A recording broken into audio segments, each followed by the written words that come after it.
Hello, everybody, and welcome to the Tardis zone. I'm sorry about that. We got everybody is just popping into the studio, and I asked everybody. It's one of those nights, but anyway, we've got loads of guests coming on. They're all filling up the studio now, but of course, we are here to talk about Davros and the changes that RTD made to Doctor Who's most iconic villain. And I say personally, I think it's absolutely ridiculous, and it's just needless pandering. In my opinion, nobody was offended with it, with Davros being in a wheelchair, and RTD is a bit of a hypocrite anyway, because John Lumick was also in a wheelchair. So if he had those thoughts and feelings all along, then why did he write a character like John Lumick? But let me just tell you that there are loads of people that have reacted to this in different ways. We've also seen some fans jump on board with this and say that they're okay with it. If you're okay with this, you're part of the problem with this show. For years now, we've had to sit back and watch Doctor Who slowly being destroyed. And some fans are actually celebrating the fact that RTD has made this change. But I know there are fans out there who are against this. But my bottom line on it is this. It's not my fault or Doctor Who's fans' fault that RTD has prejudice against people in wheelchairs. And we shouldn't have to suffer as Doctor Who fans because he has a problem and it's his projections. And I'm sick of writers, directors, and people that are connected to this show projecting their own bullshit on the rest of us. So RTD, get your act together. The video, the actual thing itself has been ratioed on YouTube. Also, it struggled to get views as well on the BBC official site, BBC Doctor Who, and also BBC One's official site. It's only garnered a couple of thousand views in each, and it has also been ratioed. RTD has created a backlash that he will not see the likes before. This is worse than anything that happened during the Jodie Whittaker reign. Yes, we did have the Timeless Children, but to go and make a mockery of a story, in my opinion, that's regarded as the best by a lot of Doctor Who fans is a big no-no for me. And without further ado, I am going to start bringing on my panel one by one now, because there is so many. It might take a second on StreamYard for it to come up on the screen, but they will come up on YouTube straight away. And we have 42 people watching, and I suspect that half of them are the people that were piling on me last night and calling me a racist. You don't know me. I ain't a racist. I made my position very, very clear. In no way would they... the casting of the bloke that he had talking to Davros is an absolute joke, and we'll get into that a little bit later. But let's bring on our guests, because as I said, we've got a huge panel tonight. So I'm going to start off with, hopefully I can get them on, because I froze. I knew this was going to happen. Anyway, let's see. I'm going to have to refresh and come back, folks. I'm sorry about this, but it's telling me StreamYard is not responding. So just give me a second. I might have to knock my camera off tonight, but I didn't want to. I wanted to show me face, because I don't really give a crap what these other fans say. This was done to pander to absolutely nobody. Nobody ever had an issue with Davros being in a wheelchair. This is RTD and his own projections and his own biases towards people in wheelchairs, and that's the bottom line, and that's how I feel about it. Anyway. I'm going to refresh, get me guests on, because we have them all in the panel, all in the studio. And I don't know what's happening in this computer tonight, but I'm going to end up throwing it out the window if it keeps it up. Anyway, give me 2 seconds.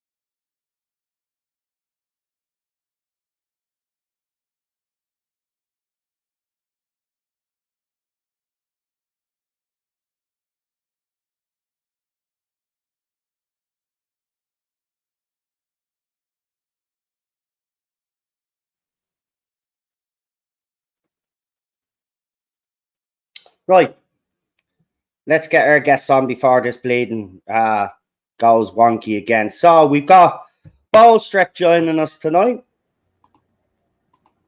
Hey, hey. Hi. Yay! How is There he everyone? is. There he is. I told you so. And he Again. said, "There we go. Oh, yay! Yay! Yay! Next, next, next. We got problem B. Springtime for Davros in Doctor Who. There he La, is. la, la, There he la, is. la. There he is. With his little avatar there. Have a look there, folks. Yeah, the new Davros now with pink hair. Scottish Davros and friends wrestle with pop culture, but I'm pretty sure that name is going to change at some stage with all of this debacle. But there's Daniel there. And we've got a new guest joining us. Lee informed me last night. We've got the one and only Time Muddler joining us tonight.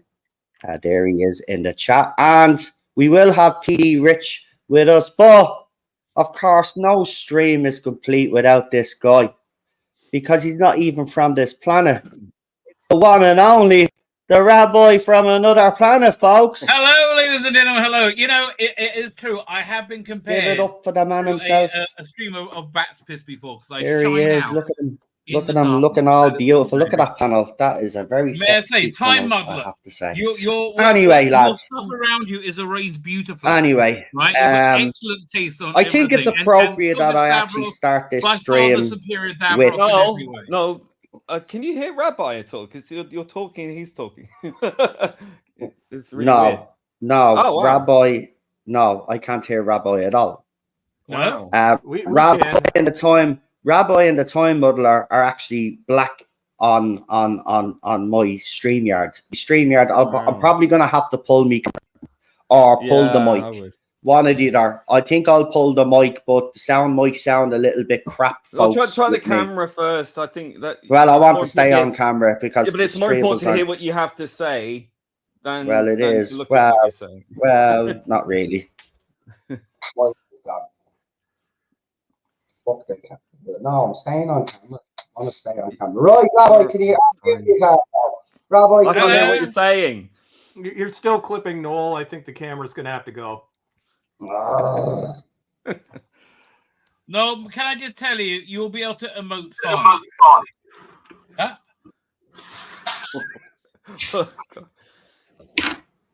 Yeah, there's echo as well. That's not good. Be quiet. Yeah, that's what I come onto a stream for, to be absolutely quiet. Yeah, you know, it's a Buddhist thing.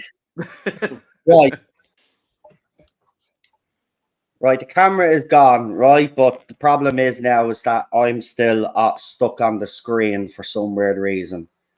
Well, at least we can see you. It's not going as I planned. I need a new bleeding laptop. Oh, Jesus.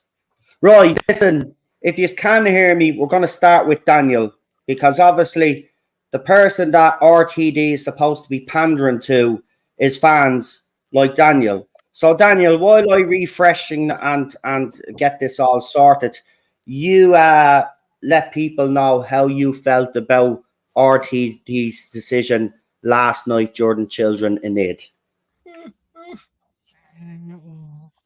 To start things off, I was angry, upset, and dejected.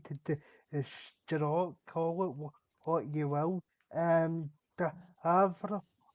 has Davros has been my favourite character since I decided to give the classic series a try all the way back in 2006.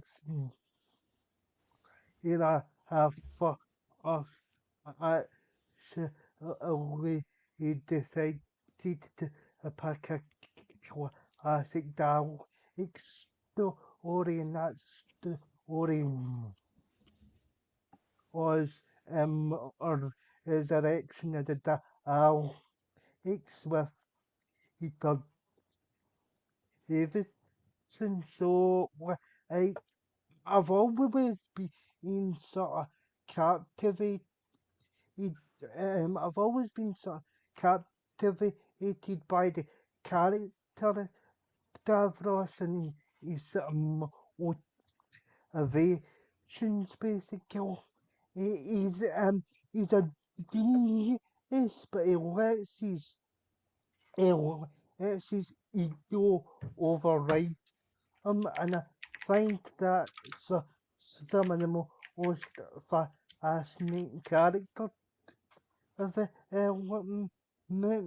but obviously, but um, but obviously is like obviously is um, like obviously is with or recent events because um because RTE is trying to pander to pander to odds my generation and like hell because I've got a disability hell um I feel as though he's trying to I feel as though he's trying to speak up for me and I don't want to actually want him I can speak for myself and I'll be as ever offended by the character of the Davros at all. I was just more interested in the character development of the certain character and he's basically and he's basically is screwed up the best on it her story and and Genesisism.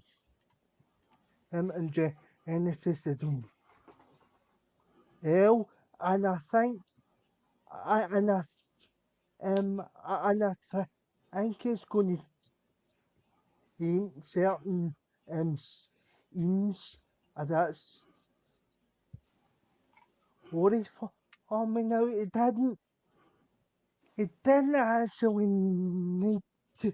It didn't actually need to change any of that. I just um, it's just him going on. Look at me.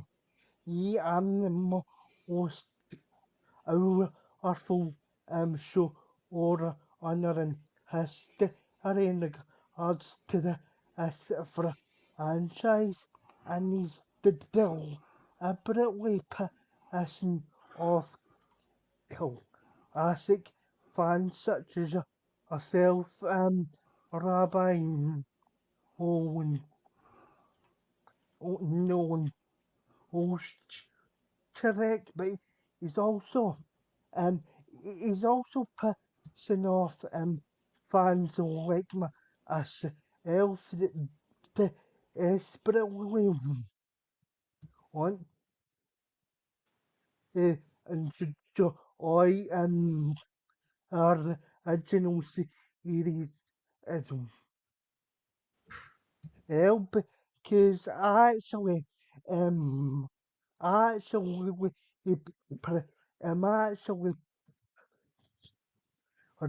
a fair and so classic who to the but who anyway but that's Yeah, another argument for a different so or I'm actually annoyed that he felt it actually still I'm a favourite character and I don't think I'll ever be back to the show again. To be Yeah. honest, because of how important I view the character, because Davros is such a central is such a central character to the show, and the dynamic between the two are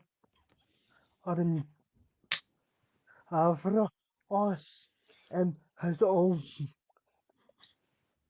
been essential to the show, but again, it's another and it's sad to be been ruined by this era, and I'm fed up, and I'm fed up. I think, Yeah. to be honest, Daniel, what would you say to Russell T Davis? What particularly did he say in that interview that he had?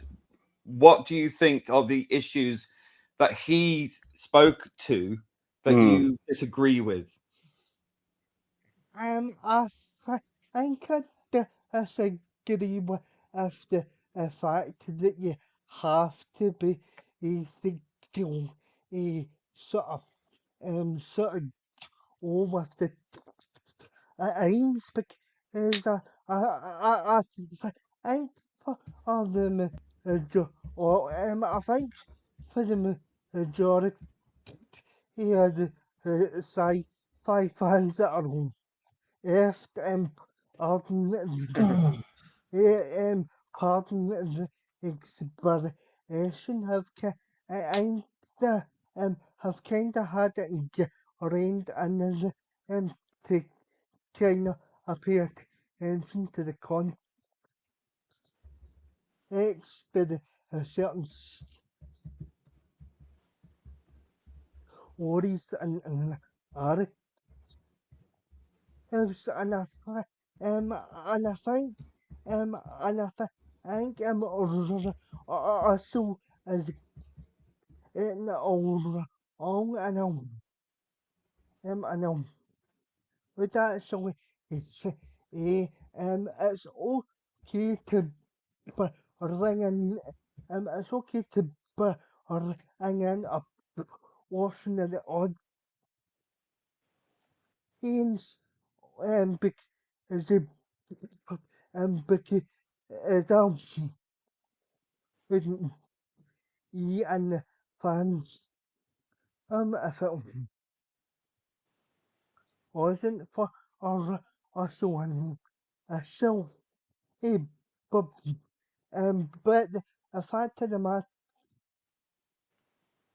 is just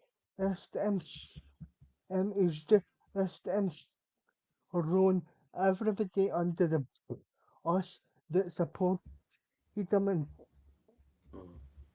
2005, and I think that that's absolutely is shocking and um and um and it is Yeah. And what would you say to Russell? I come I know but actually but actually say but actually say that you've actually hurt me by changing my favorite character. Also, my favorite character. Also, I on it me it and I don't think I'll ever see that character and like the same sort of thing. I and I'm sad. Um, and and I'm sad. And I'm sad too. It kind of it breaks my heart because this is my favourite Alex. Yeah. I have to tell you, just from a marketing perspective, you need to get in touch with the tabloid. You are a great story right now, right? You hating this, I can see the Mirror loving it, and it'll give your channel a huge boost, right? You'll get like a gazillion new subscribers. But yeah, listen, I don't know. I think we reached the point in television where people were just people, right? And it didn't really. I mean, it's just insanity. Yeah, it was called the 1990s, Rabbi. Yeah, 1990s. Damn, I miss them. Yeah, it's incredible. I mean, but look, it's the way I look at it is there's a woke mind virus, and here's the thing: when intelligent people get sucked into cults, and intelligent people do get sucked into cults, they are the hardest to deprogram because they're intelligent and they intellectualize their insanity, don't they? Everybody intellectualize their insanity, but what they do is they argue them out because they come up with these good reasons. Yeah, they use and logic. that in the interview, he did come up with some good reasons, but like it fundamentally weakened the character. The skit wasn't very good to start with. David Tennant is playing Jodie Whittaker's doctor. That kind of like incompetent, bumbling. I'm looking at this guy. Yeah. What? I think they're going to come up with some in-story reason why continuity isn't set anymore, and you can have Davros be a boring, lurch-looking character rather than a magical villain who we love for years. I mean, like, there's so much, and such a powerful character as well. I can understand, man. It is just a diss to people who use wheelchairs. I really do. I think it's a massive woke backfire. Now, the question is, how is this going to impact the show moving forward? It might be good. It might. I'm still open-minded until I see it. Right. This is another one in a gazillion billion bad times. Right. There has not been anything but bad times. Yeah, but here's the thing, though. Right. I've got to say this. How many bad signs does there have to be before fans cop on that he's not literally gonna do good by the show? Yeah. I mean, he gets the most iconic villain. He comes out with, and I'm sorry, I have to disagree with you. I think his reasoning is actually stupid and idiotic. Nobody was offended. Nobody was offended by Davros in any way. Nobody was. I've got a lovely quote, Noel. It became an issue after he actually brought it up, and then you see all the idiots coming out in the fandom. Oh yeah, I didn't want to say that, but it's great that RTD's addressed it. No, it was never an issue. And I'll say this to any fan that's watching now, right, that has accused me of blah, blah, blah, right? Show me one piece of evidence that proves that fans had a problem and an issue with Davros. Because if they did, then they would have had a problem with John Lumick as well. Right? The thing is, Noel, in that interview, Russell T Davies sat there in all earnestness and said that he couldn't bring in Davros because it was a children in need special, and bringing in Davros, who's in the wheelchair and it has a scarred face and all the rest of it, wasn't going to fit. So I'm thinking, okay, then why did you write a story with Davros in it? Exactly. You're the writer. Yeah. You showed you. That's a good point. This is where you do start to think it's anniversary week. Is this chicken or egg here? When RTD sat down with the production team, knowing he was planning for this, did he first of all thinking we must introduce Davros and we relaunching him and we go that way? Or was it the other reverse, which is we need something for children in need, and I've got this Davros character, and then his production team suddenly said, hold on a minute, that might be an issue regarding context. Or Disney. Which version was it? Because if it was the first version, which is I want to relaunch Davros, then he always says people are declaring war on, trans, declaring war on this. He's declaring war on fans who've been loyal through from the beginning. That's what he's doing there. Yes. And so To me, it's key. Which creative version was it? Did he think I am definitely putting Davros in this Children in Need special, and I'm going to make a point here, or was it by accident and then he started revising it on the hoof? Well, this is what I was going to say before I rudely interrupted Rabbi. Was people use logic or their own twisted, internalized version of logic? Logic, yeah. When you're someone who is educated to a point that you can apply logic in every other aspect of your life, when you are subsumed into a cult, and that's exactly what it is, you can twist your logic to suit whatever you believe, and you can use that to reason out all the insane beliefs that you hold. And that includes being able to use your internalized logic and reasoning to suggest that Davros is a problematic character. Yeah. Which you said straight out. And like, what they do... Out. There was and this isn't. At first I said, "Is this pre-accident Davros?" I mean, are we just reimagining things to? Then I realized, no, this is alternate universe Davros, right? Well, the Dalek is autonomous in that, so it has to be right. And honestly, it's just like. So look, I think they're going to come up with some in-universe explanation why canon doesn't matter. That you can reimagine things. Nah, right? Which honestly I think makes the Jodie era more dealable, and you can basically cut off Doctor Who. Why? What? See, this is again another. Why does he have to do it? Why can't you just be a brilliant writer and come up with some great sci-fi stories with great character development? Why does it have to be this all the time? Why does it not? It's everything though. We're going to find out next week. But like right now, I don't know. He's not just. I don't know if it's going to be good.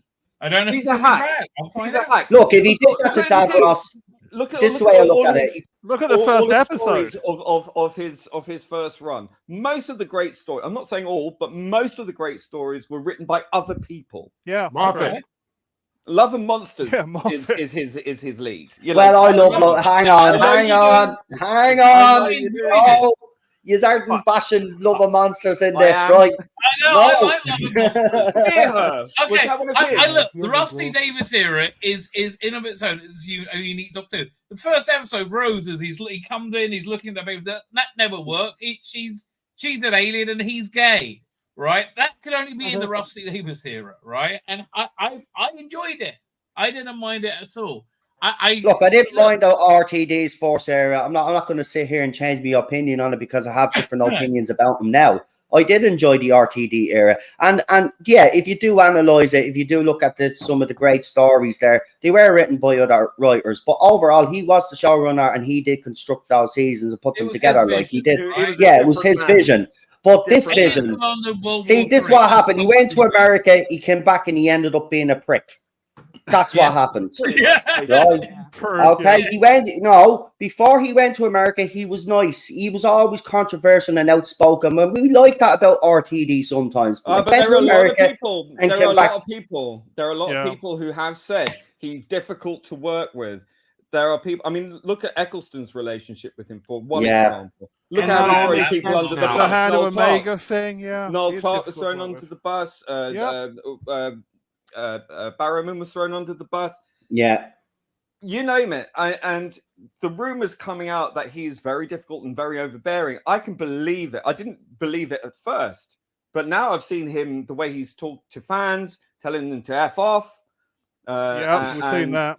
All of these little stunts he does. Yeah. He's not it's so anymore. absolutely clear that what's more important to him is his sycophants, the simps who breathe smoke up his bottom, that take priority. And the fact that he was unwilling to undo the canon busting Timeless Child because he didn't want to upset his best little friend's feelings.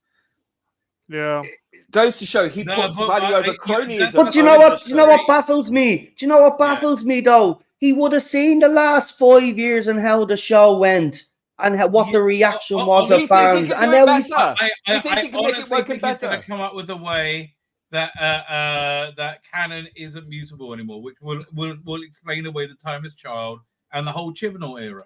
He is that's the strong indication of where he's going. Now, like, will that matter? I think the bottom line, the only thing that really matters is how entertaining people find the episodes.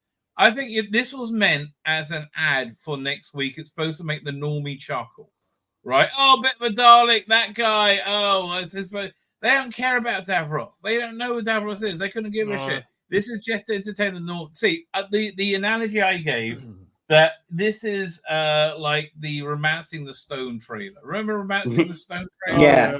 It was awesome. Yeah, Danny DeVito come in, but it was clearly in a different universe because they were just narrating a different story using clips from Romancing the Stone, right? But it was great, right? So this is an ad for next week. How much is this going to carry it? If it is, I don't think it's going to do very well. No. Right? I don't think this is doing very well. I don't think it's going to catch on. I don't think people will like it. But I'm waiting to see what. And yet he said, even if it's shit, I'm going to cover it on my channel. Right? I'm going to cover. Oh yeah. I'll cover this. Go ahead, Time Muddler.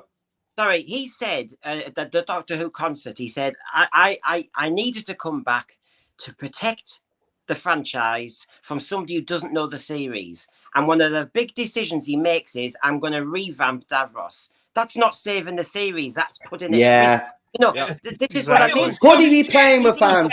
Could he? It ain't broke. Don't fix it. Hold on, though. I'll ask you this question. Exactly. Could he be playing with fans? Because we know RTD has openly admitted that he likes to poke fun at fans, poke fun at the series, poke fun at fans. You don't use disabled people. Yes, there's one at a time.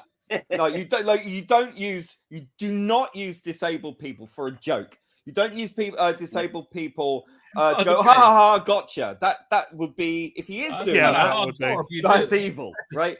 I don't think that is the case. I think he's damn serious. I think that's entirely his intention is to change Davros's character fundamentally. An iconic character that anyone at a bus stop, you can pick anyone in the street and go, here's a silhouette of Davros. Right, well, not tell me it's Davros, obviously. You show them the silhouette and they will know it's Davros. You show a silhouette of this new version of Davros, no one's going to know who that is. No one gives a shit. No one cares. This is a fundamentally weaker character in every way. Yeah. Right. It's just so shit. I mean, like, again, I went through like a stream of consciousness for about an hour and a half on my channel tonight. Right, working out, and like everything it's shit. It's like it's fundamentally weaker. It's not scary. It's what? And good question, actually. Sorry, I'll ask you this. Go on. Sorry. No, go on, Time Meddler. Get your point. I'll throw it up on the screen. There was a technical error, really. Anyway, wasn't there? Because he was a scientist in the bunker, so he should be wearing white. White. Yep. That's what I thought. Yeah. Again, there was attention to detail. It's not like his first one. General. I think they're remaking it so that none of these things matter. It's like Star Trek: Strange New Worlds. Star Trek: Strange New Worlds is a riff on Star Trek. It's somebody's interpretation of Star Trek. It's no way in the same universe as the original series. It's ridiculous to assume it. But why make it in the first place? Make it in the first place if it's not in the same universe? I'm sick of all of this alternative universe shit. Why can't you keep everything in the same fucking universe? Why do you have to change it? Look, creatively, new people want to take new takes. However, it's that thing is also abused by people who are not very talented, being able to use it as a workaround to not have to think. I think Rusty Davis isn't doing that, right? I think he's not doing that. I think he's really genuinely super sincere in it, and he really this all comes from a good place, but it's just this is the woke mind virus. It takes control of the best of you and makes you work in a terrible way, in the opposite way you want to work. Isn't this like The Good Place, where people kind of, editorialize Roald Dahl, or they revise a Charles Dickens novel, or sensitivity training? I kind of agree with you. With you. It's like if culture is important, right? And he would say, look, of course I'm not erasing the past, and I won't condemn the past, but in today's lens, it's just off color. In his tiny little world, it is. Yeah, he's In living the in the normal world, 19th it's bloody not. century. I'm sorry, no one thinks, oh look, there's a disabled person. He must be evil. Yeah, Like, that's exactly. insane. Exactly. Yeah. I mean, I thought that Never remark was occurred to me. that And was I'm like in my unbelievable. 50s. That Really? shows his I've own never view. heard of anybody who thought that way. Here's something from Jamie. It's very interesting. This has Disney wokeness written all over it. Oh, Do you yeah. think Disney? I want to ask you this question, but Bolshek, I'll ask you this. Do you think Disney? Do you remember when that Disney deal was done, and we were told by BBC made a big deal to say, "Oh, Disney don't have any influence; they're just distributing the show." And we actually showed evidence which showed that that may be the case. But do you think that actually they've been lying to fans all along, and Disney do actually have input? Because this does stink of Disney. It's all Snow White over. Part 2. Well, no, I'd say it's more coincidental than anything else. This is what RTD wanted to do all around. This is what I said was going to Yeah. happen 2 years ago. Called it. It's Yeah. it fits right into Disney, and Disney would support this. And I find it hilarious that this is going to be airing on Disney Plus, because Disney is sinking worse than the Titanic right now. It is. And Disney Yeah. is much more interested in pushing. I'll avoid swearing so I don't get Noel in trouble. This woke mind Thank virus bullshit. No, they're not. Like, they just, the Marvels appears to be an even bigger calamity than Indiana Jones was. Yeah. I think their financial situation is actually worse than they're making it out to be, because they're known Yes. for hiding these things. They have no interest in changing positions because they've now announced they're all female Avengers. So no, it's just coincidental. The Disney is probably perfectly happy with this, but we know RTD, he's a narcissist. He is so full of himself. He has no respect for the fans. We've seen what he's told fans themselves to do on social media for daring to criticize anything he said. And I said this before everything went to hell in a handbasket. The best writer of the RTD era was Moffat. Yeah. RTD and That's and true. it used to be sacrilegious to criticize him back then, but I watched it before I ended up swearing off all of New Who forever. But you can see that he was inputting various things throughout his entire run. I think he was restrained at that time because we're dealing with the 2000s, a very different era. But again, this is the guy who thought it would be a brilliant idea to bring in farting aliens 4 episodes in. This is the guy that tried to deify Obama. I this like is that. well, No. You know what the difference is this time? Russell T Davies is going to have his ass handed to him. And it's okay. already Can you happening defend all the Dobby Doctor? Like, good God! time. One thing, All that but here, stuff. one thing that a lot of people also forget, because I was on forums back then, everybody was mad at almost every one of his season finales, where he'd have this big build up, and then it would just fall apart at the end. But we forgave him because, you know, it was Doctor Who. It came back. I think the ingredient was, even though he's become an insufferable prat in recent years, well, actually, I think both of them have to a certain extent, but what actually made the show was Christopher Eccleston and David Tennant. It was their screen presence. And the fact that you did have writers that weren't Russell, including a certain writer whose name I won't mention because he blocked us all while during a celebration. But even that writer, whose name that person whose name shall not be mentioned, wrote RTD. So, you know, I think there's a certain degree of revisionist history here. The RTD era wasn't as good as he made it out to be, and it was a lot of hype. And I don't know. Well, I don't know. This is where Noel and I will disagree. It was a very joyous time to be a fan. I have to tell you, it was. a great time to be a fan. It was. You know, I'm saying, you know, we did like it, but I'm also saying it wasn't without its problems, and its problems, I think, in retrospect, were very evident. Oh no, it did have its problems, but I don't think it's as was bad as people make it out to be, though. It was a different time. I'm like, it was the 2005 through probably about 2009 probably was one of the best times to be a Doctor Who fan, both for old and new fans. We had the new series. We had Big Finish that was still on fire at the time. We were revisiting the old series through the DVDs, which is what I covered predominantly. This is going to kill Big Finish. Oh yeah. Like, honestly, because this is Big Finish is going to kill Big Finish because they've been shit. No, but this is not going to help at all because this is going to kill interest in the show. Because why? You've got a boring character that's not engaging, where it was a fantastic character where everybody was engaged with it, right? Well, the new fans that they're bringing in are not fans of science fiction or they're fans of activism. No, but like the difference here is Russell Davis is going to get his ass handed to him, and he's not going to like it. Do you know? Funny though, do you know what I felt funny after they dropped that Children in Need special, right? And after the reaction, what did Big Finish shamelessly do? They were flogging their fucking Davros fucking audio sets. Well, that's problematic. It's problematic. Right? It's problematic. You can't have old Davros now. Yeah, exactly. And I'm like saying, why would you? That's the problem exactly. Why would you see that thing on Children in Need and go, "Oh, I'm interested in Davros"? They're not even vaguely similar. Yeah. Like the bottom line is they weren't similar. My friend one Jack... is like a cartoon lurch, and the other one is a very layered, hyper-intelligent villain. Burning with hatred and intelligence. He didn't even know that it was Davros until he started speaking. Yeah. They said Davros. They can't say it was Davros. It was a NIDA ripoff or something. Yeah. Right. Yeah. What the hell? Like, okay, fine if you watch that in isolation. Yes, it was canon busting. Yes, they're sort of deriding the genesis of the Daleks by kind of undermining that, because the whole thing about the Fourth Doctor going back to face Davros and to stop the Daleks before they started was a huge deal, crossing the historical timeline and all this kind of stuff. Point in time and blah blah blah. This was just undid that within 5 minutes.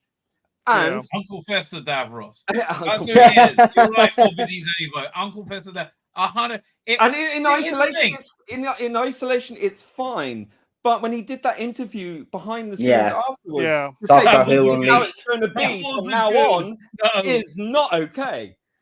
That did not help. Let's be clear. That made everything a lot worse. Oh, yes. But again, he's getting his ass handed to him over. But he'll get kicks out of this for a while until he realizes then, oh shit, I've made a big boo-boo here. He's loving it because people are talking about it. But he's missing that's what he wants. They're really not. I mean, the reaction on YouTube, right? Well, they got what, 2,000 views? But it was trending on Twitter. That's what they think matters, you know. I know, but it's overwhelmingly negative from what I could tell. And the message is complex, isn't it? Because while he's patronizing people, saying, we can't have evil associated with wheelchairs. Yeah. One of the things about the Davros character is he was a survivor.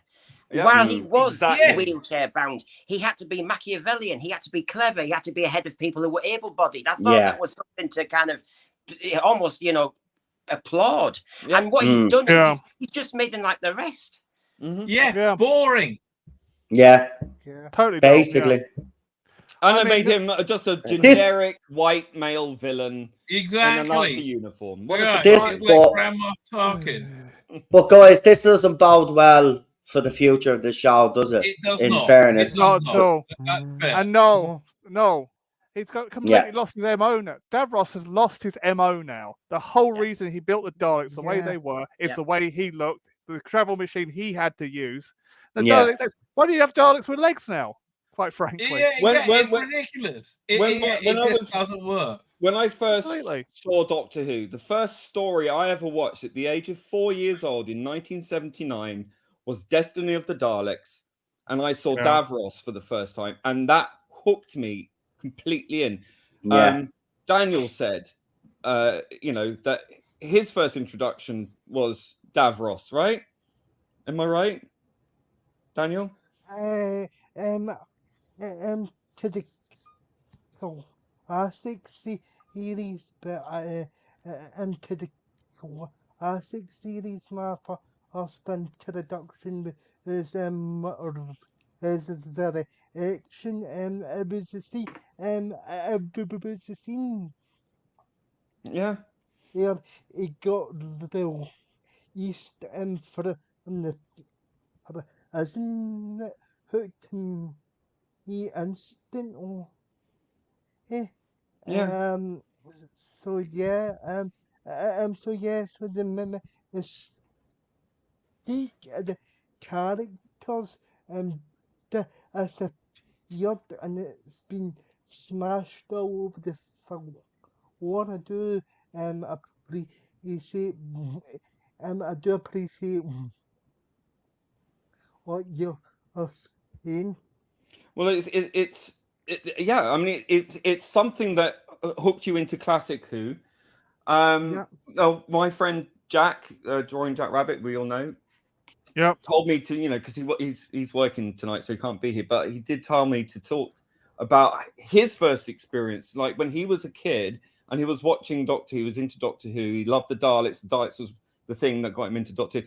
And then his parents gave him a book, like a scrapbook, like an old Doctor Who scrapbook, and it had a picture of this half man, half Dalek in there, and he was absolutely, what is this guy? What is this guy? And when it was introduced into New Who, he went absolutely mental over it. It was so excited as a kid, jumping around the room, because they were going to bring in this half human, half Dalek, this Davros character. Yeah. And that's the strength and the power of this character. He is so not only iconic, but visually just so powerful and foreboding and has the control. Like, he just trundles into the room and all eyes are on Davros, Yeah. And he is so iconic. He is such a major part of the history of this show, the visual element of the show. Yeah, exactly. It's not a small thing. By the way, was it after Agatha Davida?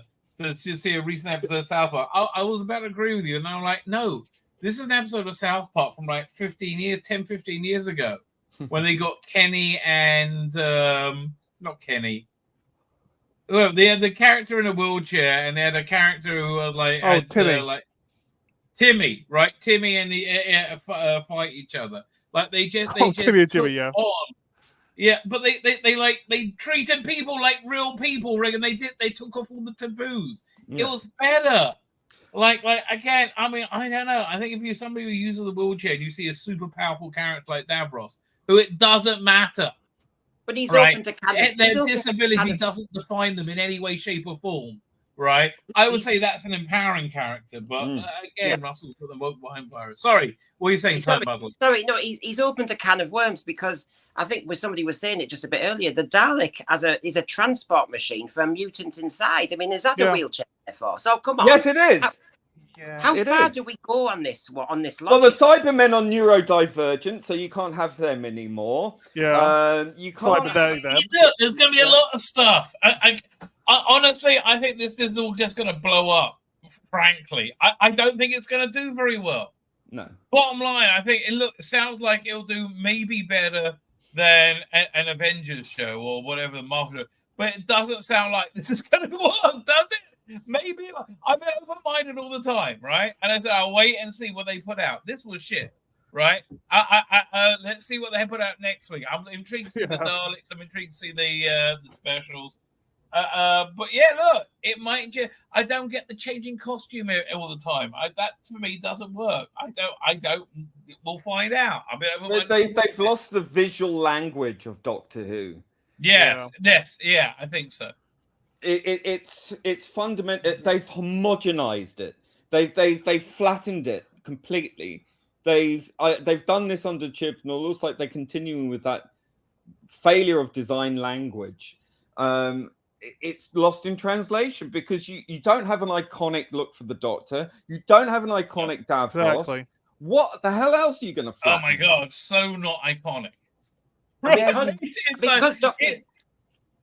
Because Doctor Who's now only 44 minutes long, and he refuses to do episodic stories. Everything needs, as you were saying, Lee, needs shorthand. Yeah. And if the shorthand is not recognizable, and we don't recognize the silhouette, and the casual viewers know what Davros looks like. He's so famous. But now they go, who's that fella? And so you've lost the shorthand. Yeah, absolutely. That's exactly what. That's why I made that image of the new Davros with Darth Vader sweating away. Like, okay, who's next? Because Where do you draw the line? You know, I had this argument with someone on Twitter earlier, or X, whatever you want to call it, and he was the one who actually raised the, oh, you're just using the slippery slope thing, and there's no justification for it. I'm like, is real. the slippery slope has been slippery for the last 6 fucking years. We went from gay marriage to not having a dick. It's like if you could be a girl. Like, what the fuck? We went from 2 men marrying each other, and then I blinked, and then if you had a dick, you could be a girl. What the fuck? I'm sorry. No, the slippery slope has been completely proved. You should just call it Dr. LGBTQ plus. That's what they should just rename the show. I don't think they'll be happy. I mean, the rumor is that Fuji is going to be stalking that guy from what's his name in the Regency episode. Yeah. Oh, there's going to be a kiss. There's going to be a kiss. I'm telling you, take this to the bank. Take this to the bank. After Shooty's first episode, it will come out that he's non-binary. Oh yeah. Mark it in your calendar. Dr. Them. Daniel, say something. Daniel, what do you want to say? But it's just going to agree with you. That's what the show should be called, because it's very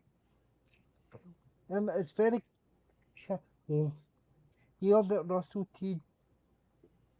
Davis has his stance to the mask and the area on of a lot of these castings, etc. They're all from that specific graphic, and they're all from younger or drama series set for younger people. The show is supposed to or for fans at all ages, not just a defined sort of age group.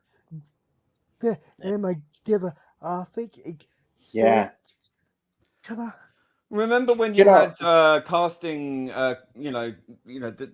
are the actors that have been casting. Yeah, it used to be big names, and you were Simon Callow, or whatever else, and you'd be like, oh, that's amazing. Oh, they're a really good. And now it's like a bunch of look at who we've got, and you're like, I've never even heard of these people. Yeah, but the young people know them because they're on Netflix specials or Netflix series, and it's so trendy. The whole thing has become fashion. Yeah, I got this on Twitter just a few minutes ago, right?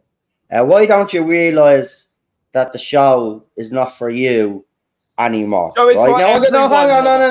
Let me say this, right? Okay. Right. Let me say this, right? Because I am the host. Okay. But let me say this, right? I'm just going to make it very simple, right? I'm not going to go on a bit of a rant here, but it's as simple as this. Without fans like me and the people that are on the panel now, you wouldn't have a show to try and change and a fandom that you're trying to remove. Okay? So, as far as I'm concerned, you guys need to be kissing their ass, because you wouldn't have a show if it hadn't been for those fans that during the wilderness years kept this show going. When the show was off air, fans like Lee, Rabbi, Muddy Dare, and everybody else, Ballstreck and all, were buying Big Finish. They were supporting the Doctor Who magazine. They were the ones that kept this show alive for everybody. So then when it came back in 2005, it would never have happened if fans had just fucked off after the show ended. But they didn't. They remained loyal to the show. They remained loyal to the show for decades. And they were hoping year after year that BBC would bring this back on there. And then eventually in 2004, RTD announced that he was bringing it back. And then in 2005, it made a triumphant return. None of that would have happened if it hadn't been for fans like us. So I would say put a bit of respect on us, because we deserve it, because we have supported this show when it was at its lowest ebb. And the fact that we're still here after all the things that have happened over the last 6 years, we are still fucking here. And you claim, and you claim that we're not the fans. We're fake. This show is not for us. We should move on. We just make one thing clear. We're not going anywhere. And every time that man breaks Canon, we'll be on his ass like we were with Chris Chibnall. Because he doesn't get to destroy a show that we grew up to love and enjoy, right? And I already went through heartbreak and pain during the Timeless Children debacle, right? And I'm not going to sit by and allow this man to destroy something that I love and people on this panel fucking love, right? This show saved my life. I've said this plenty of time. I was at a low ebb of my life when this show came back in 2005. I shouldn't even be fucking here. If it wasn't for that show, I wouldn't be here, right? So don't call me a fake fan, right? Or this show isn't for me anymore. You wouldn't have a show to destroy if it wasn't for us. So pipe down, respect the fans out there, listen to what they have to say, because I think it all comes from a place of genuine opinion. Nobody wants to hate on anybody. We just want their characters respected. It's not a hard thing to fucking ask. Davros is in a wheelchair. If you have a problem with that, then I would say that says a lot more about you than it does about the rest of us. Okay? Because we don't look at things like that, right? And to us, that wheelchair, that was part of him, right? As was said on the panel earlier on, right? It made him different, but it also made him smarter, cleverer than everybody else in the fucking room. Oh, it sustained his fucking life as well. It was part of him. And now RTD just thinks he can come along and do what Chris Chibnall did and do that to one of the greatest villains in Doctor Who and think that it's going to be okay and there's going to be no fan reaction. Well, there will be, and you fans want to buck up his ideas as well. He's want to buck up the way you treat people in this fandom, because I tell you something: if you lose us, you lose Doctor Who. So that's the reality. They don't understand. This is okay. You know how you can only have 2 bad James. Sorry, Lee. By the way, then you've killed the series, right? If you have one pretty bad James Bond movie, the next one has to be good. If it's not, you've really killed the series, right? So this is, they don't realize this is their last chance. I would say really it is. Go on, I would say they're not going to get the normie on board if you portraying the essence of Doctor Who, which this does, and they don't realize this does that. There was no need to make it Davros. If it makes you uncomfortable that he's in a wheelchair, then make a new character. Make it could have been neither, really. I would love to hear Neville, Saban, Sil, he can't be back in the show ever. No, because and he loved that character. He was basically hired because he fit that suit. Right? That's what he got the job. Because that's technically a chair-bound characterism. Okay. So basically, he has sort of painted himself out to be like the one. A sense, it's just not.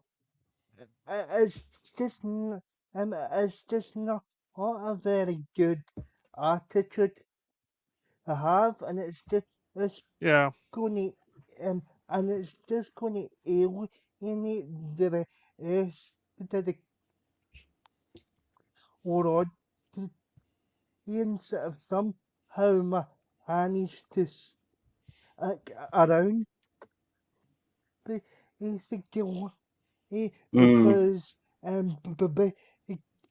as I don't see the because I don't see like a certain activist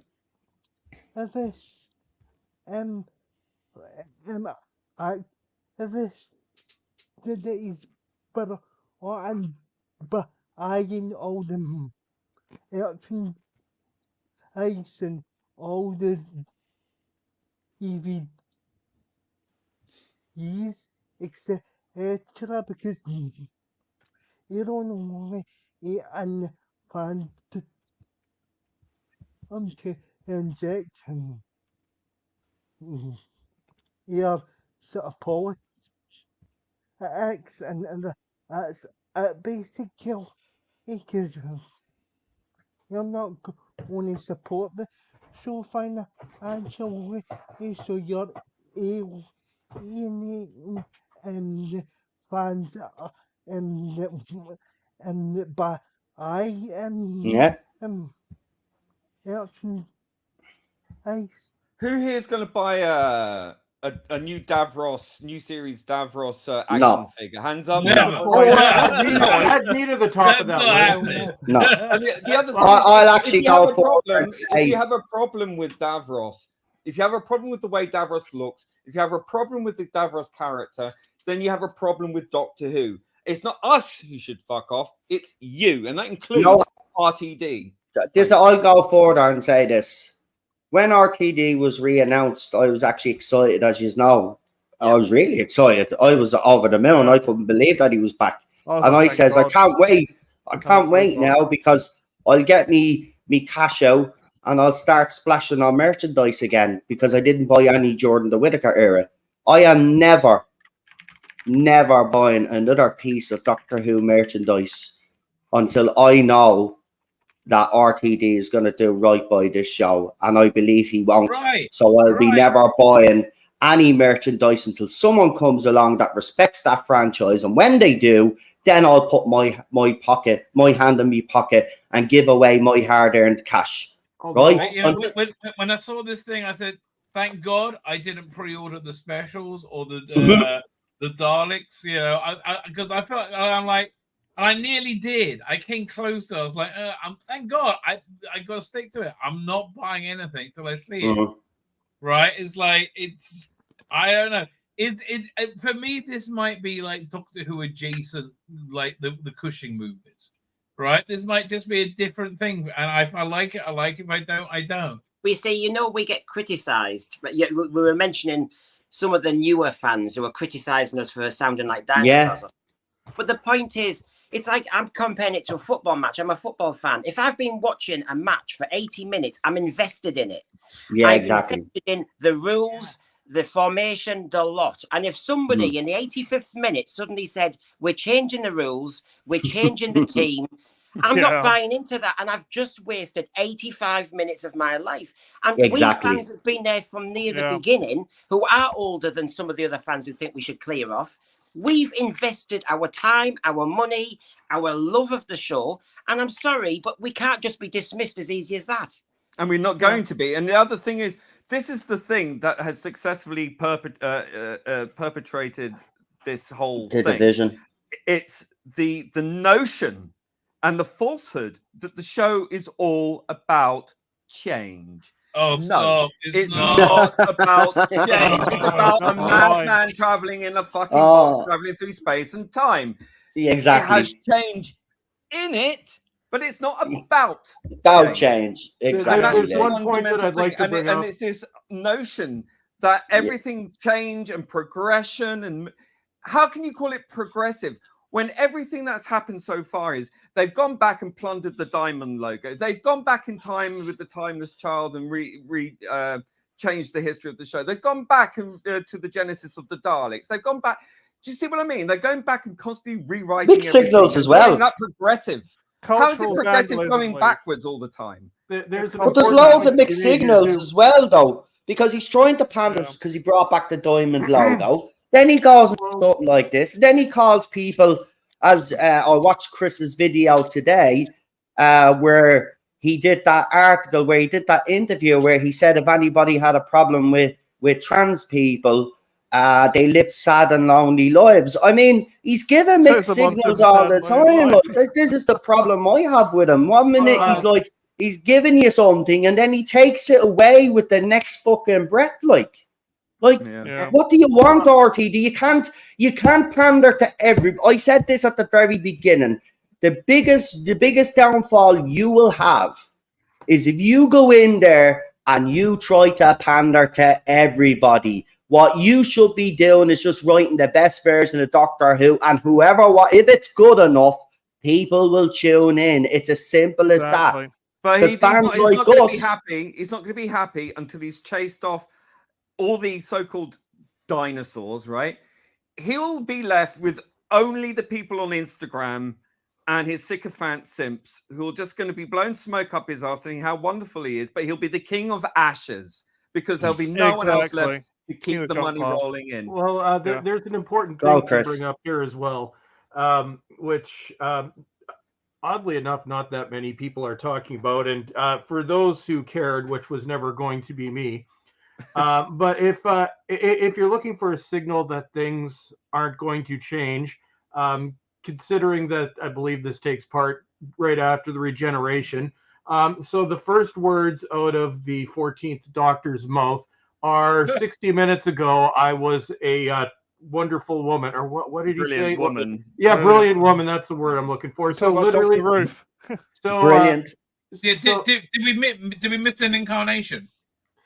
Apparently, but So a brilliant, Ruth, hold on, yeah. brilliant woman to David Tennant's Doctor is a woman who destroyed the universe, got everybody else to do everything for her, and then blundered in the last minute, and couldn't pilot the TARDIS properly. And let's be honest, Chris Chibnall made Jodie Whittaker's Doctor a bit of an idiot as well. So I mean, yeah, brilliant woman, all right, yeah, great, yeah. Yeah, actually, it was so great that they were actually going to cancel the show. Playing that today, they wrote him like a moron. Yeah. Right? Yeah. He broke up the Dalek arm. Oopsie, what am I doing? Oopsie doopsie. Here, take a sink plunger. Oh, Dalek, exterminate. I'll tell you, it was the same sort of idiocy that Jodie's Doctor would do. Why are they even writing that? I love he came out with a character. I love he came out with a plunger, and then BBC Doctor Who on Twitter posted the picture and say, "Oh, what's coming next for Doctor Who?" So there, the destruction. I mean, it's like you're going to need a bigger plunger to flush that turd. And what happened in Dalek with the plunger? It's like completely different.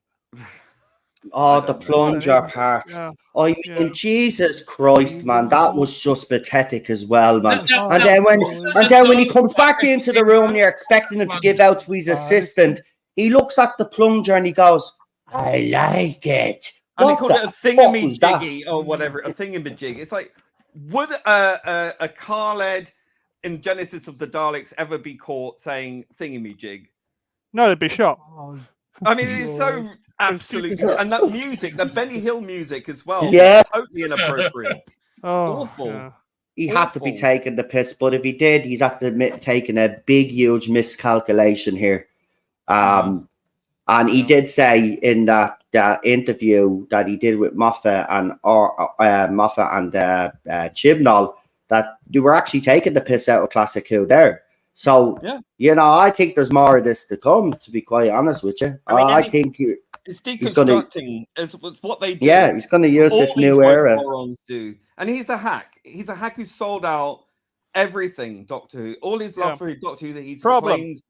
His first episode is Starbase. Message. Huh? His first episode is Starbase. Yeah, because that's progressive, isn't it?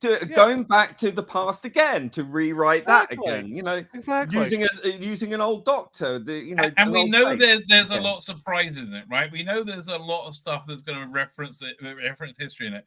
Are they all going to be uprooted like this? Yes. Well, it's good. Nothing's safe. No. Well, it's like a lot of us have been saying, I'm guessing, is this a sort of a real reboot, almost back to the beginning? He's called it season 1, all the rest of it. He'll get away with it with Davros, won't he? If he says this is a parallel universe, I'm retconning everything. In a way, and this is what worries me, Davros is almost collateral damage in a reboot to get rid of timeless children for us. And it's a bit like, which one do we fear the most? We all said, I'm sure we all did, when we heard RTD was coming back, or even before that, we were saying, God, whoever brings this back, because at one point we were all saying, should we give it a rest? Because it needs a gap from timeless children for us to forget. Yes, that's what I said. And then, of course, RTD, and you go, oh, God, there's a chance. And the trouble is, I think it's a bigger task than anybody fathomed, that he does have to retcon it from the very beginning. I mean, the TARDIS is going to be the size of Hartnell's, isn't it? And then, everything's going to be a reboot to kind of day one. The trouble is, because we're in 2023, if you're retconning anything you want from scratch, we won't recognize it. Yeah. Yeah, like tonight, like last night, it was unrecognizable as Davros. And it was, again, such a downgrade of the character. I know, one hit and he's gone. One hit wonder, isn't he? One hit and he's dead. Yeah. I look. The bottom line is that I actually kind of feel like I've been taken for a bit of a ride with We knew what was going to RTD. happen. No, but you know, I tried to remain optimistic. I was getting told so by did I. people that I actually trusted, that were supposed to be in the know, that were telling me that he was going to come back, and he genuinely was coming back to save the show. Well, his behavior since he's come back and what he's done have suggested otherwise. So to those people, I'd like to actually directly address you guys. I know why he's actually blocked me and legged it for the hills, because he's decided to sell out a long time ago, which I find very disappointing. The bottom line is that this show has meant a lot to a lot of people, and to see that state that it's gone, well, to see what it's gone through the last 5 years, and now what it's about to go through. And I have been told some disturbing stuff. And I do believe that during the special, several of your beloved characters will be killed off. And I'm also being told that David Tennant's Doctor won't be all the nicey Doctor that we remember. He's going to be a toxic Doctor.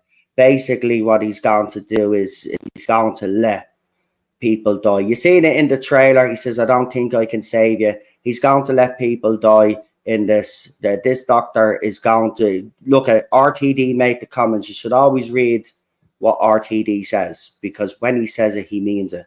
He said that fans will be devastated after these specials, and yous will be devastated after these specials, but not because of certain things that are gonna. It's because of what he's going to do something major. There's going to be a major shift after these specials are done, and this shoot is for serious is going to be, as I've said from day one, is going to be completely different to what you know Doctor Who as. This is not going to be Doctor Who that you love and recognize.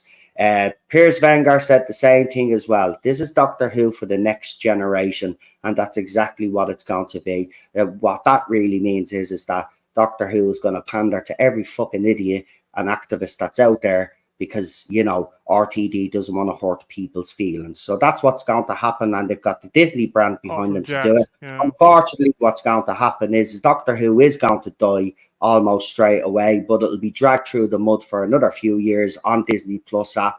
And that's the sad thing. We have to sit by now and watch this show being dragged through the mud, and it is going to be dragged through the mud. Be under no illusion. The fans that have fallen for all of this, you really need to wake up now. If you want Doctor Who back, it's time to wake up and smell the coffee. Because if you think he's coming back to do right by us and to do right by Doctor Who, most importantly, well, you're sadly mistaken. This last night was an indicator to me in which direction this man is going in. And if you look at his castings for Series 1 and his castings lately for the second series that they're already in the process of filming right now as we speak, right? It's more of the same.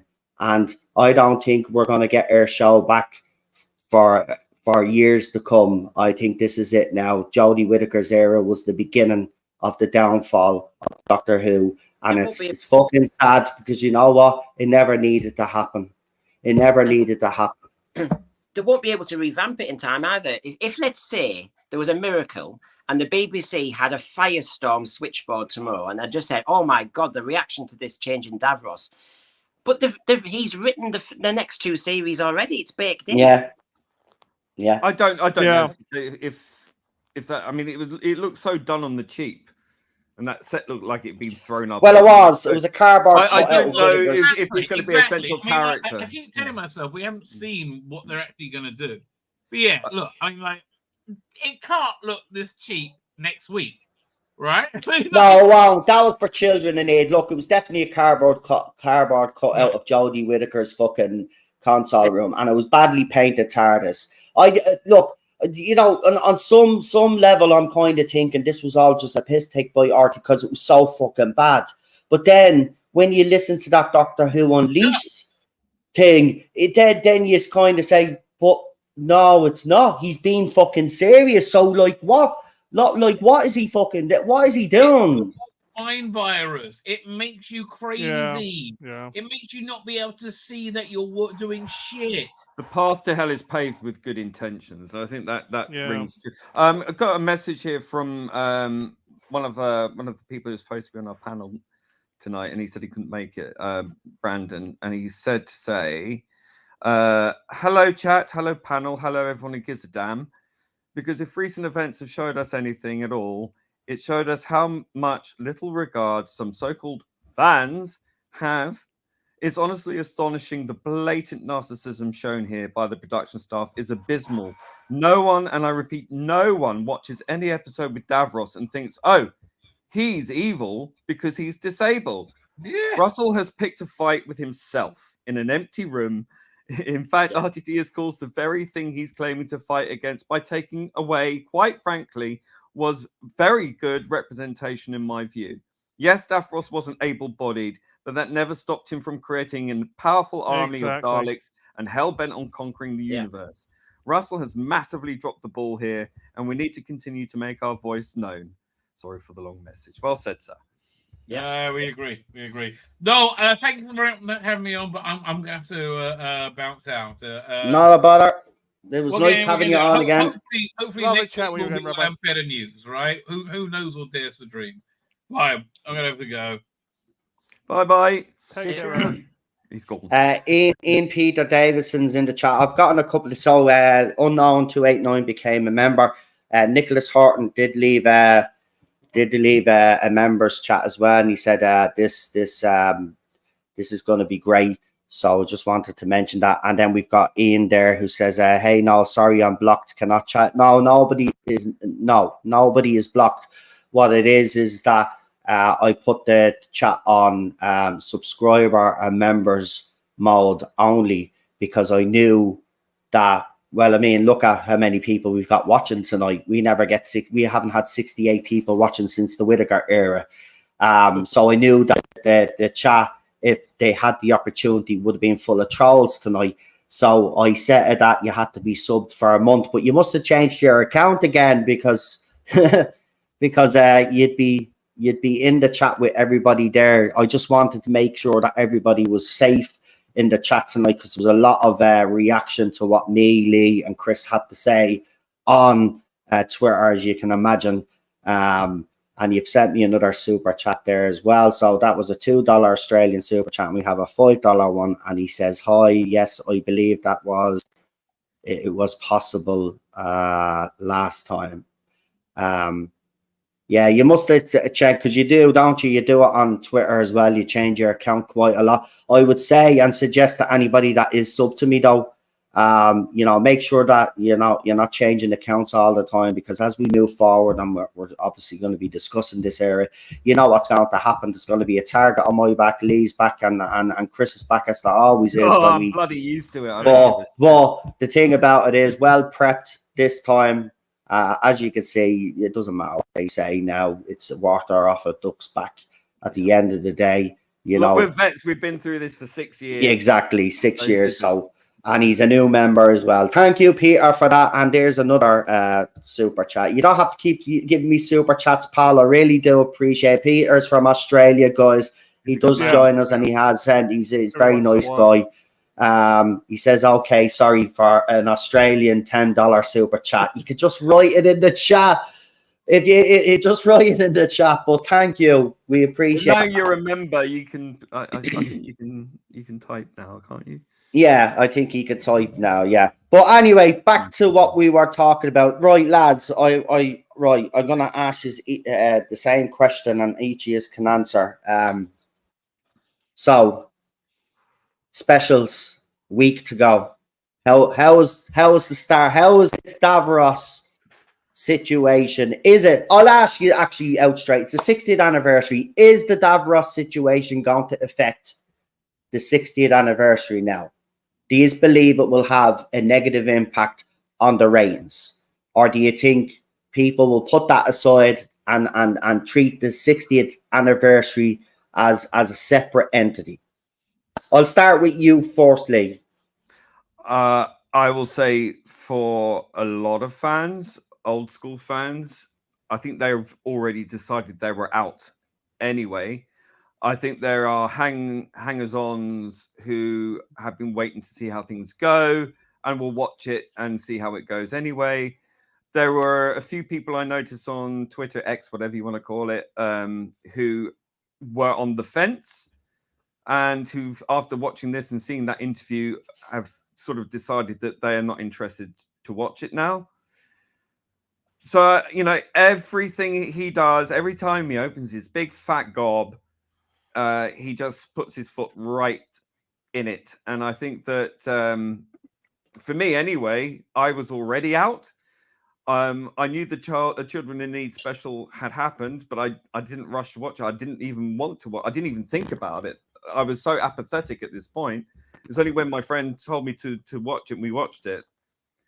But then I watched the interview afterwards, and I was just like that. I went to bed angry that last night, and I woke up angry this morning. So that apathy that I had turned to rage over this, because Davros is such a massive part of Doctor Who lore, and for the fans, Davros represents so much of Doctor Who. Yeah, he's such an iconic character. And as I say, you know, at the age of 4, he was the first Doctor Who villain I ever saw, and it was embedded into my mind. And that was in 1979. You know, and he was iconic, man. I remember. Yeah. I think we all do. You don't mess with that. And so, frankly, I'm so insulted by this that I have absolutely today I cancelled my pre-order for the Daleks colorized Blu-ray, because I do not want to give any money to this current shower. You know why he's done that, Lee? Sorry, Lee. Sorry. Yeah. You know why he's done that, don't you? It's for the new fans. Yeah, well, fuck the new fans. I'll tell you why. Because they're not. Why is there so much focus on the new fans, though? Do you know what I mean? I understand that he wants to.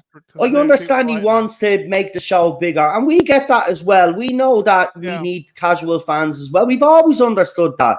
We do need the casual fans as well. But why does RTD, Lee, feel it necessary, and every other writer, and it's in Hollywood as why do they feel it? Why are they chasing these newer fans? Why are they chasing that? I tell you what it was, because he thinks that these new fans are the enlightened ones. They are the elite of the elites. They are awake to the woke. They know the truth, the true Lord, which is gender ideology, queer this and queer that, and it's so elitist. I just think he thinks there's more of them than there actually are. Yeah. The thing is, if you want to introduce change into the show, and the show has always had change in it, it's not about change, but it's always had change. You don't engineer it. It should come naturally. Every time a new showrunner comes in, they always change a little bit here, but they don't just rewrite the lore. They just don't, they add to it. They always did that in the classic. They added to it. There may have been a few mistakes along the way, but that was mistakes. Not on purpose. And the thing is, change doesn't necessarily mean that change is good. Exactly. You can progress off the edge of a cliff. That's exactly. Progress. Yeah. But it doesn't we last time Muddler, you can get in on that now. What do you think? Do you think it'll have an effect on the 60th? I mean, JWC Reviews doesn't think so, because Tennant is the big will be the big draw. It'll be Shooty's era. Would you agree with that assessment, or do you think it'll affect the 60th? I think some of us battle-worn people. I mean, I can hear what Lee's saying. That some people are saying I'm out now. I'm one of those who will hold on to look at these 3 specials, and I'm my instinct is telling me, that the 3 specials won't fit the series at all. They'll just be 3 specials on their own, and everybody, because surely his aim is to just get people back. So he's going to give family viewing, the usual. And I think the snag is when we come to the Christmas special and Shooty's season in March, that's when we will see some of these baked in ideas come through. Like, I think it was Lee saying, we'll find out he's non-binary or something like that. Something will happen, it'll kick in. So I think we'll get most people back for the 3 specials. And I think then they'll have a false dawn thinking, hey, isn't this great? bit like the Jodie Whittaker episode 1, when everybody said, "Oh, isn't this amazing? Look at the ratings." And then everybody really saw what was happening as it followed through. And I think we might see a false dawn for these 3 specials. And then as we hit the Christmas and then March, we might then see the truth, which is whether people like us, I mean, if I'm going to give it one more go, and it is about giving it one more go. Yeah. I don't want to be insulted again or hurt again, because I already am aware that when I watch Genesis of the Daleks or Destiny of the Daleks or one of the old classic ones now, that's been affected by this nonsense that's going on. You can't see it in its own isolation anymore. They've ruined that. Timeless Children. Already I'm aware when I look at a William Hartnell, you know, you're starting to think, but is this, can I be safe in my belief that he's the first anymore? Because they're wrecking that. So I start to, he's already nibbling away at the classic and enjoyment of the classic. I've siphoned it off. For me, the whole New Who era now is in its own universe. It's not related. For me, now I've managed to decanonize it in my own head. I had to. I didn't want to, but I was forced into it. And I've now just siphoned off the entire 63 to 89, or, you know, including the movie maybe a little bit, to like as its own thing, right? And I think the only way, if this does go south, the only way it can ever come back in the future is if someone is bold and brave enough to come back, bring in a doctor. You don't know who he is. You don't know, you know, it's a mystery again. You don't know what number he is. It's not there. And maybe in time you'll say, well, he followed on from the 8th Doctor. Like there was a split universe, and the RTD era just went off into its own pocket universe. But you know what, Lee? I was asking a question earlier on another text, and I was saying, how many retcons can a franchise survive? How many? Yeah. You know, you can give it a rest. You can get a new producer in 5 years, or the BBC could bring it back in 10 years. But how many times can you do that before the public goes, "Oh, whatever"? Yeah, we kind of had enough. Exactly. Yeah. Star Trek. That's very true. That's very true. Sad but true. Yeah. Exactly. We will move on to Daniel next. He's been obviously been sitting there listening to what we've had to say. Daniel, do you think the 60th will be affected, or do you think this will be when Shooty's era is where we'll see the real nonsense? I think it'll be affected so right on even autism autism as a shitty girl as a shitty girl either I think that it'll be its own self-contained sort of thing, but like as there'll be individual cases of people that have actually sat through that children in need or episode, and I think a couple of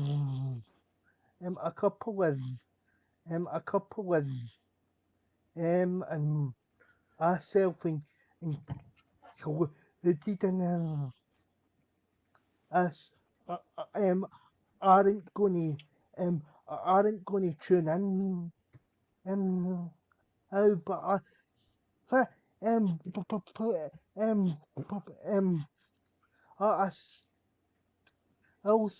the specials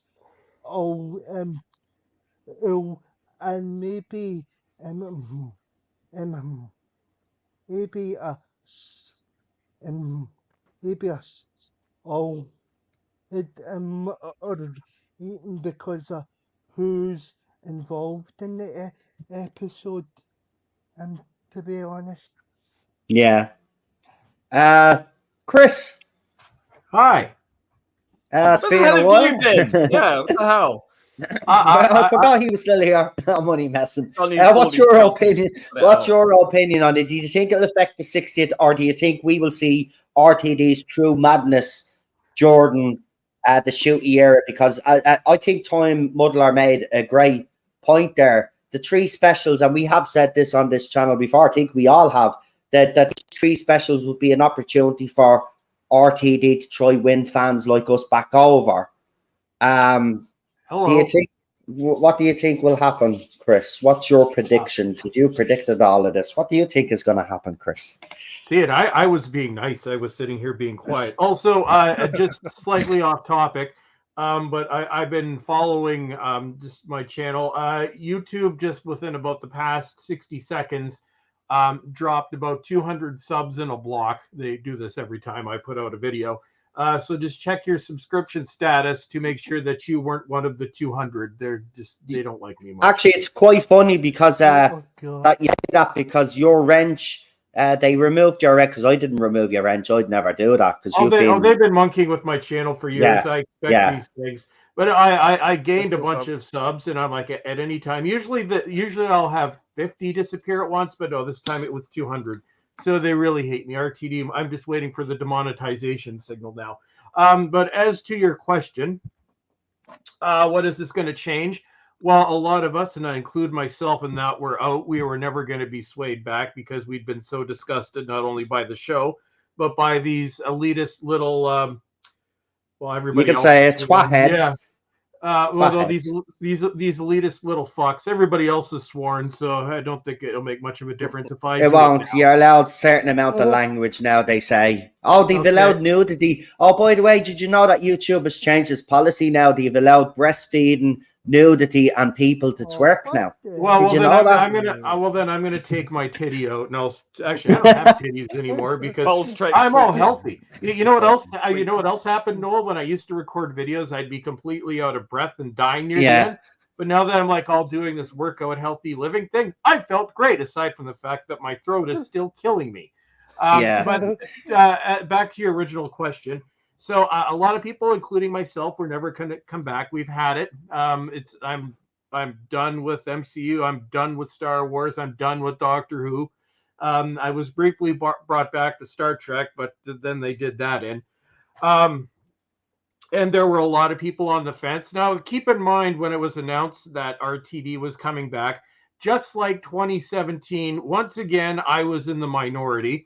And if you remember in 2017, when everybody under the sun, and I had, I was on my own back then, saying, no, this is going to be fine. You're being bad words.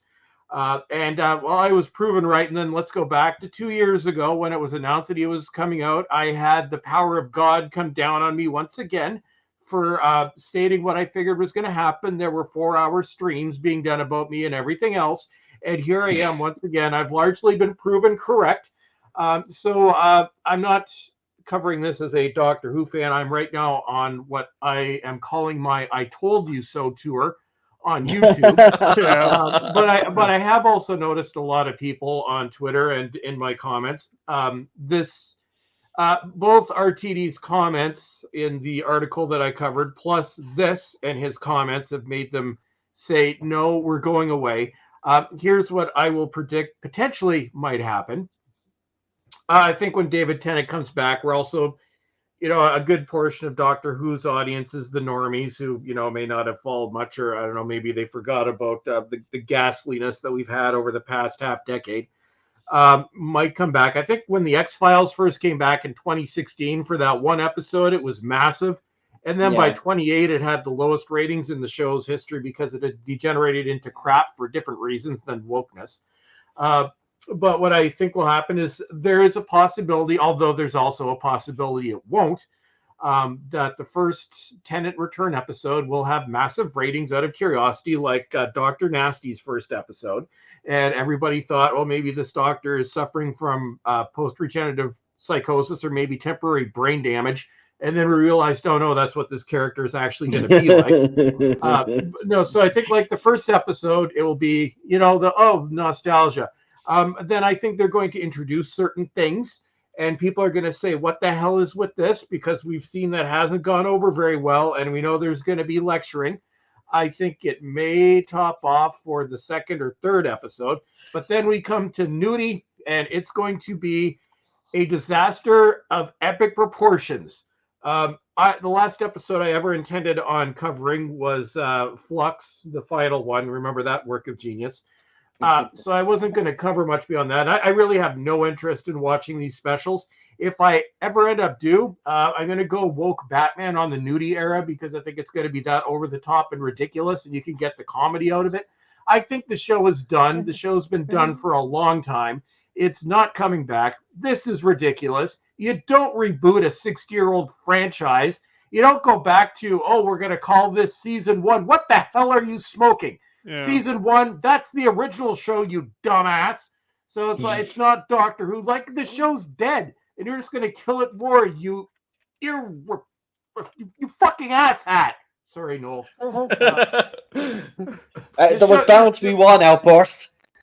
Yeah, this show is done. It's not coming back. To hell with this show. To hell with its fans. Those of us that supported you for years would like our money back because I could pay off my freaking house. But no, this show is dead. I'm going to dance on its grave. I'm going to love every second of it. I told you so. If you got a problem with it, you can get bent and suck it. Wow.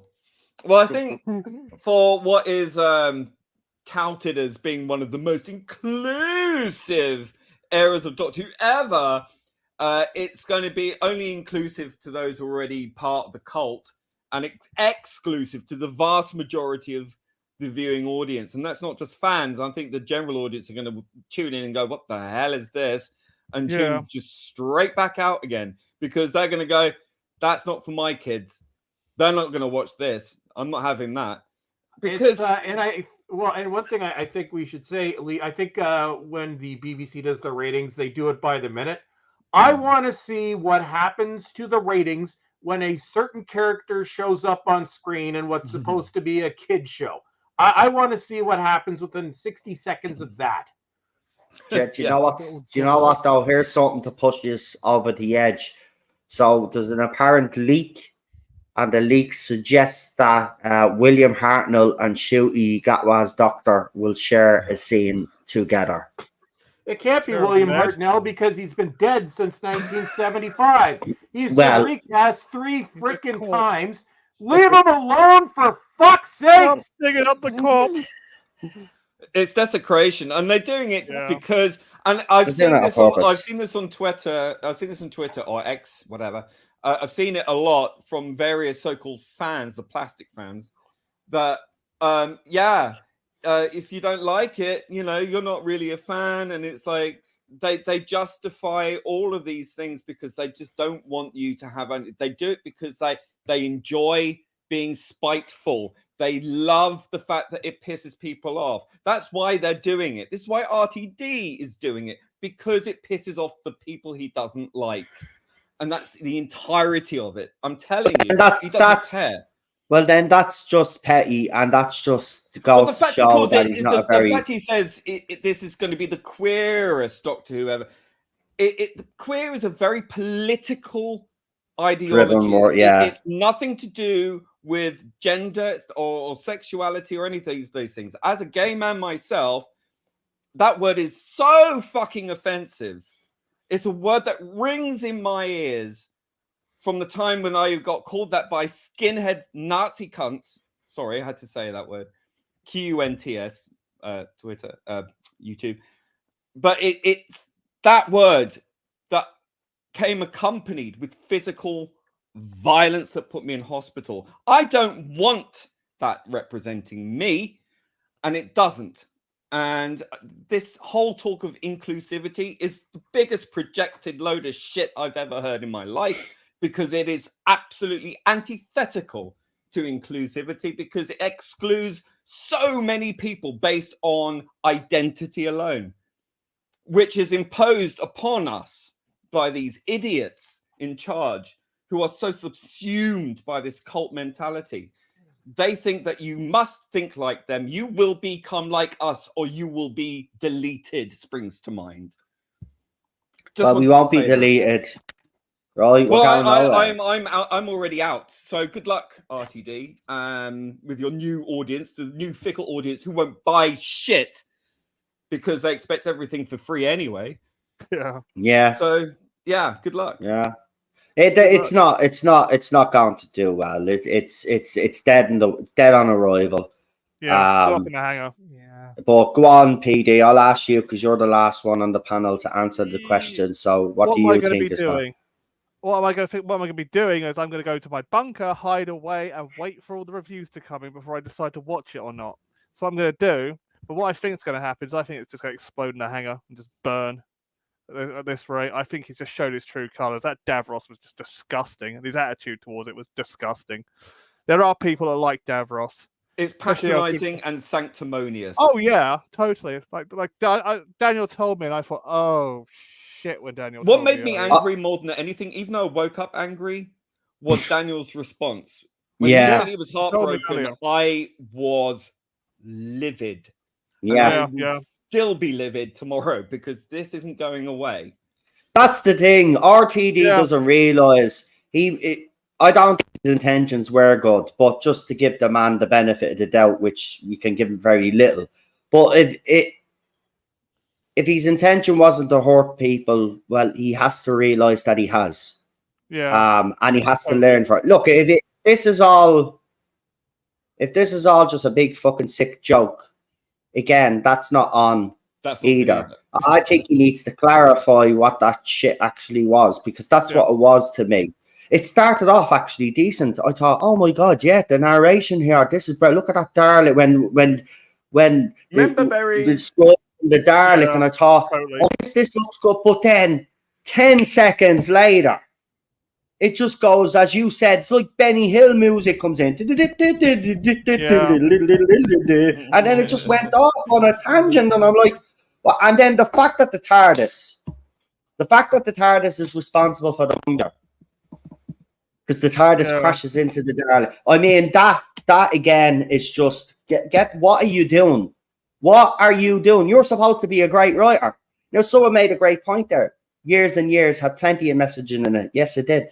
Yeah, absolutely did. That family was as woke and as diverse as Atom. But you know what was different about that show? Every single fucking character was interesting, and he didn't focus on all of that. He focused on the situations around them and how they were all dealing with it. And that's what made it good, right? That's what made that show good. Yeah. But he's not going to do the same with Doctor Who. You've already seen the response from these so-called fans. Like, they are loving every single bit of this because it has ups. That's the thing that they're actually celebrating more than the actual skit itself, which tells you everything you need to know about them as well. Yeah. They're reveling in the fact that Daniel's devastated, that Time Muddler is not happy, I'm not happy, and other fans are not happy with what's happened here. Right? I've never been happy. Yeah. Well, that's fucking true. No. The thing that really burns at me. It's not just that his first episode is ripped off from a comic book.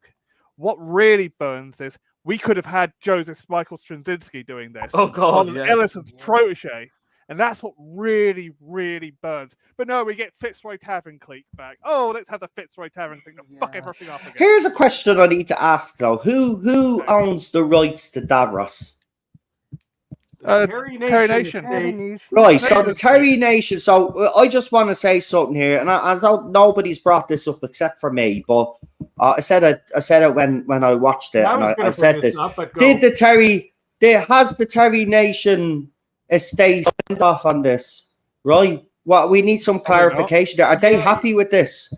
I believe the contract with the Nation estate is they, as far as I know, they have to use the Daleks at least once a year, which is why they've been thrown in every ridiculous scenario you can imagine, to the point that they've been completely emasculated. Same thing with Big Finish. I don't think they have to sign off on the stories. They just have to sign off on the fact that it's being used once a year. But hang on. Here's what I'm going to say, Noel. But honestly, if his family, his descendants, want to honor his legacy, this is the time when you take that license back, because he is now rewriting characters. Take it back. That's all. I think they should take it back. If they haven't signed off on this and they've disrespected that character, they should pull it. And this is why, you know, when it comes to your man, what's his name, that's also in cahoots with BBC right now at the moment because of certain elements of an unearthly child, and then you had Levine go after that guy. But if they're not respecting these characters and licenses, they should pull them. If you have any respect, I agree with you, Chris, if they have any respect for the father's legacy, because his father's legacy is great within Doctor Who's lore. It is. And it must be protected and respected. And right now, I do agree with you as well. It is in the contract that a Dalek, and then they put them in, they just show up in the most ridiculous fucking scenes and stuff like that. Enough. I've had enough, but quite frankly, of the Daleks being in Doctor Who anyway, because I don't believe they've been respected these last few years anyway. They've always been kind of a sideshow when they've been brought back. And Moffat didn't do them any favors either. And then he tried to redesign them, which was an absolute fucking joke. Do you remember those Daleks as well? Yeah, look what happened. And look what happened to that. You know, every time they try to do these major redesigns, it always seems to fall flat. It didn't work. Same with the Cybermen. They keep trying to update the Cybermen all the time, which you can understand because they always evolve, but they always seem to overpower them, and they just look really silly and like Iron Man, but cheap, you know, and it doesn't work. The Silurians, they made them look human. It doesn't work. It does not work. And every time they try and do it, but when they stick, like, look at what happened when they brought back the Sontarans the last time in Flux, right? They looked almost good because they looked almost like they did in the 70s, you know, in the 70s stories. Why did they do that? Because they knew, at least they understood that design language, that those things work. They might look shit or be shit because the writing's shit, but at least it's something that actually looks like Doctor Who, because nothing else certainly is. So I just think this is such a misfire of unimaginable proportions, really, for Doctor Who fans, for actual Doctor Who fans. Well, he's supposed to be a fan. Yeah, he's supposed to be a fan. Money talks, and ideology talks even louder. Okay, he is so possessed, right, by his corporate overlords at Disney and his corporate queer activists, and they are corporate because that's the definition of it. Fascism is corporatism. Corporatism is state and corporate merger. Exactly. And activist political merger. That's exactly what it is. Okay. RTD is acting more like the Cybermen himself or the Daleks himself than he is the Doctor. Yeah. Because you're controlling the narrative, you're forcing this thing upon us, you're forcing a conformity, homogeneity, and a singular vision, a singular lens. That's the word he used, a lens that you must all filter through. Otherwise, you're not included in the inclusivity train, which is, to me, you will comply, you will conform, or you will be deleted. You know, it's that mindset. It's so exclusive. It's so elite. Dangerous. And it is dangerous because you're leading a charge to go progressively forwards, even though it's off a cliff. And you're telling people to follow along. You're pushing and promoting an ideology that fundamentally harms young people, especially young gay people who are confused about their sexuality, into believing that they can just lob it off and be the other gender. That is not something to promote to families or young children particularly. I'm sorry, it just is not. Well, this is why he made the comments about Doctor Who being not a kids show anymore, because he's very clever. He knows when he says that, because we were all kids. Well, right? We know as kids, we're told we're not allowed to watch something. What do? We go and watch it. So he knows exactly what he's doing here, and kids will flood and watch the Shooties era. And that's the thing. I agree with you, Lee. You know, this ideology, it has no place in Doctor Who anyway, in my opinion. It's a sci-fi show. It's like Terrence Dicks said, if you're focusing on the politics, you're not looking at the right aims. Exactly. He said that in an interview. Exactly, yeah. And what did Russell say about all that? Yeah, what did he say about all that? Well, one thing that I wanted to point out, and this will probably be in the next video I do on this. So who's this for, Russell? So it's not for kids, even though it's always been for kids. It's not for classic fans because unless you're part of that 2% that will be willing to put up with this. Oh, what demographic? Oh, okay. So you're sycophantic Zoomers. That's what it's for. Not for kids. Not for people that grew up with the show. Not even for most fans of his first era. It's 20 to mid-20s brainwashed Zoomers. Well, that's it, because I've always said that Doctor Who in the 70s was an intelligent show, intelligently written show for intelligent 10-year-olds. Yeah, it's not intelligent now. It's a dumb written show for dumb 20-year-olds. Yeah. It was dumbed down. It was dumbed down. That's the problem with sci-fi. Sci-fi is intelligent. You can have your campy and funny sci-fi as well, but on the whole, sci-fi is an intelligent franchise. That's why they lowered the standards of the writing, because they themselves are not good writers. I'm sorry. RTD is overblown. He's overrated. He is a hack. He always has been a hack. He's only ever written one thing, which is about being gay. In everything he's ever written, every time. That's all he writes about. It's all he knows. It's all he cares about. But there's nothing wrong with that. It's a one-trick pony. And the thing is, if that's yourself, you can't think of anything beyond that. Okay, it's all soap opera, really. Yeah. You write that. You're lowering the standards of the show, and you're bringing in people who are perhaps not so gifted in the intellectual department, coming in, flooding it, and then driving away all the people who can actually critically think. Yeah. It's a sad look. I mean, next week it kicks off, and Rabbi, I will watch. I'm not going to lie, I'm gonna watch. But I'll watch after the fact. I'm not watching live, as I said. But I will watch it.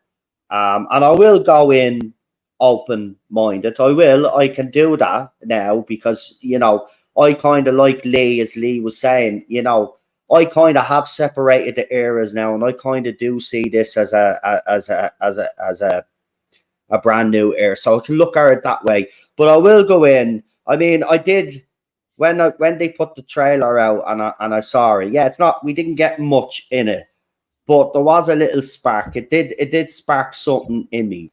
But he's taken that away now with this, he mixed signals all the time. And this is what's pissing me off about this version of RTD. What do you want? As I said, right? And I said this at the very beginning, the day that we announced he was back. I said this. The biggest issue, his biggest downfall will be if he tries to pander to everybody. What he should focus on is writing the best version of Doctor Who that he can. And then what will happen then is, if it's good enough, fans will talk about it. We'll all talk about on their channels and all of that. Other people will see that. Oh, what's this? So I'll go in and check. Oh, that looks interesting. Maybe I'll check it out. That's how they were able to get the fans in 2005. Word of mouth. Word of mouth. Because of us. Because while you all say we don't want new fans in the fandom, we have no problem. But the problem that we have had is when you guys have come into the fandom, then you have tried to dictate how the fandom think, how they feel, and basically go on witch hunts and attack and target people because you don't like what they're saying. You have no right to do that. Remember the BBC in all of these years that you were never once beheading videos or told to die of cancer. You were sent porn. You were sent all sorts of things. My wife was threatened. My dog was threatened. Yeah, all of that. BBC, nothing. BBC producers, nothing. Doctor produced nothing. Anyone? No. They all joined in or tacitly supported those who participated in these pylons. That 3,000, remember, that 3,000 strong or whatever it was members, or not my fan, or not my doctor it was, yeah. they got away with all kinds of weird shit. Okay, and the BBC and all those people said nothing. And then when you get people like RTD telling fans to fuck off because they dared not blow smoke up his ass and criticize him, my God, what a thin skin. It goes to show that level of mentality. They are either engineering it or they support it, and they have their attack dogs, their simps, who will go out and chase everyone away. Well done, RTD, for encouraging that, because you're driving away your core audience, replacing it with a bunch of sycophants who will never criticize you, never tell you that you've done anything wrong, and will just suck up anything you dish out. But you know what? It will count for nothing because the general audience aren't in on this, but they'll see it for what it is, and you can't control that. You can control. But also on top of that, you can't control the audience. But also on top of that, what he doesn't realize is that these fans, right? They're not going to go out and buy the merchandise like we did. They're not going to spend the money and be invested as much as we have been. I haven't even watched Classic Who. There was that that Australian YouTuber, that Doctor Who one, who's been interviewing classic Doctor Who actors all these years and asking them questions. He did a video. I can't remember his name because he's so irrelevant. But he did this. I do, but I won't mention him. He said I was talentless. He did this this video about watching classic Doctor Who for the first time. Yeah, and I'm like, this blows my mind. You know, you sit there in judgment over the fans and calling us fake fans and all these things for all these years and attacking Josh Snares. I'll mention him. There's a name drop for you there. Yeah, he called me a talentless hack. He did, but there he was. There he was grifting, pretending to be a fan of Doctor Who and didn't know one iota of information about classic. It might be him, it might be something. I can't remember his name. Anyway, regardless, it might be.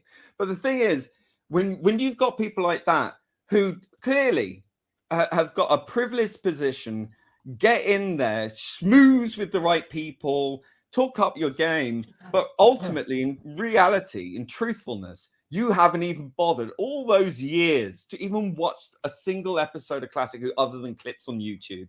Get in the damn bin. Sick of it. Yeah. And on that note, folks, I'm going to have to sign off. So how's everybody feeling? I feel good. I feel good, man. I feel good.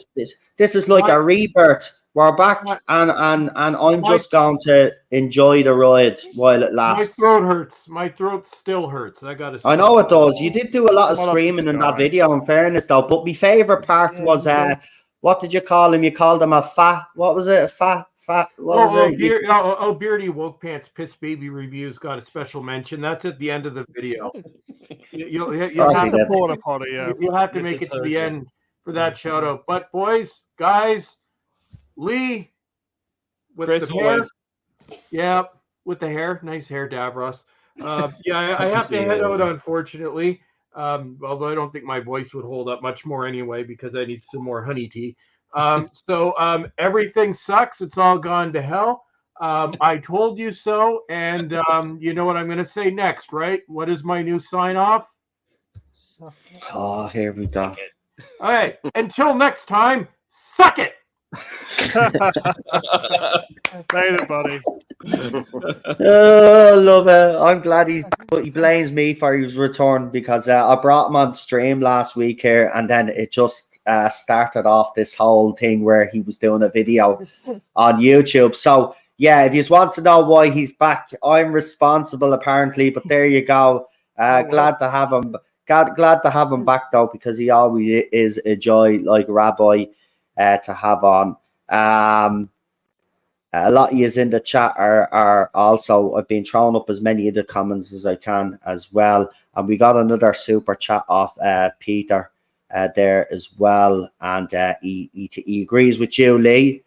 He says you're right there. So I think a lot of people do agree. Look, the bottom line is all, I think the message is simple to RTD. If I could give you a simple message, the message would be, without any, nonsense, I'll just say this to you: just respect their characters. That's all we're asking you to do.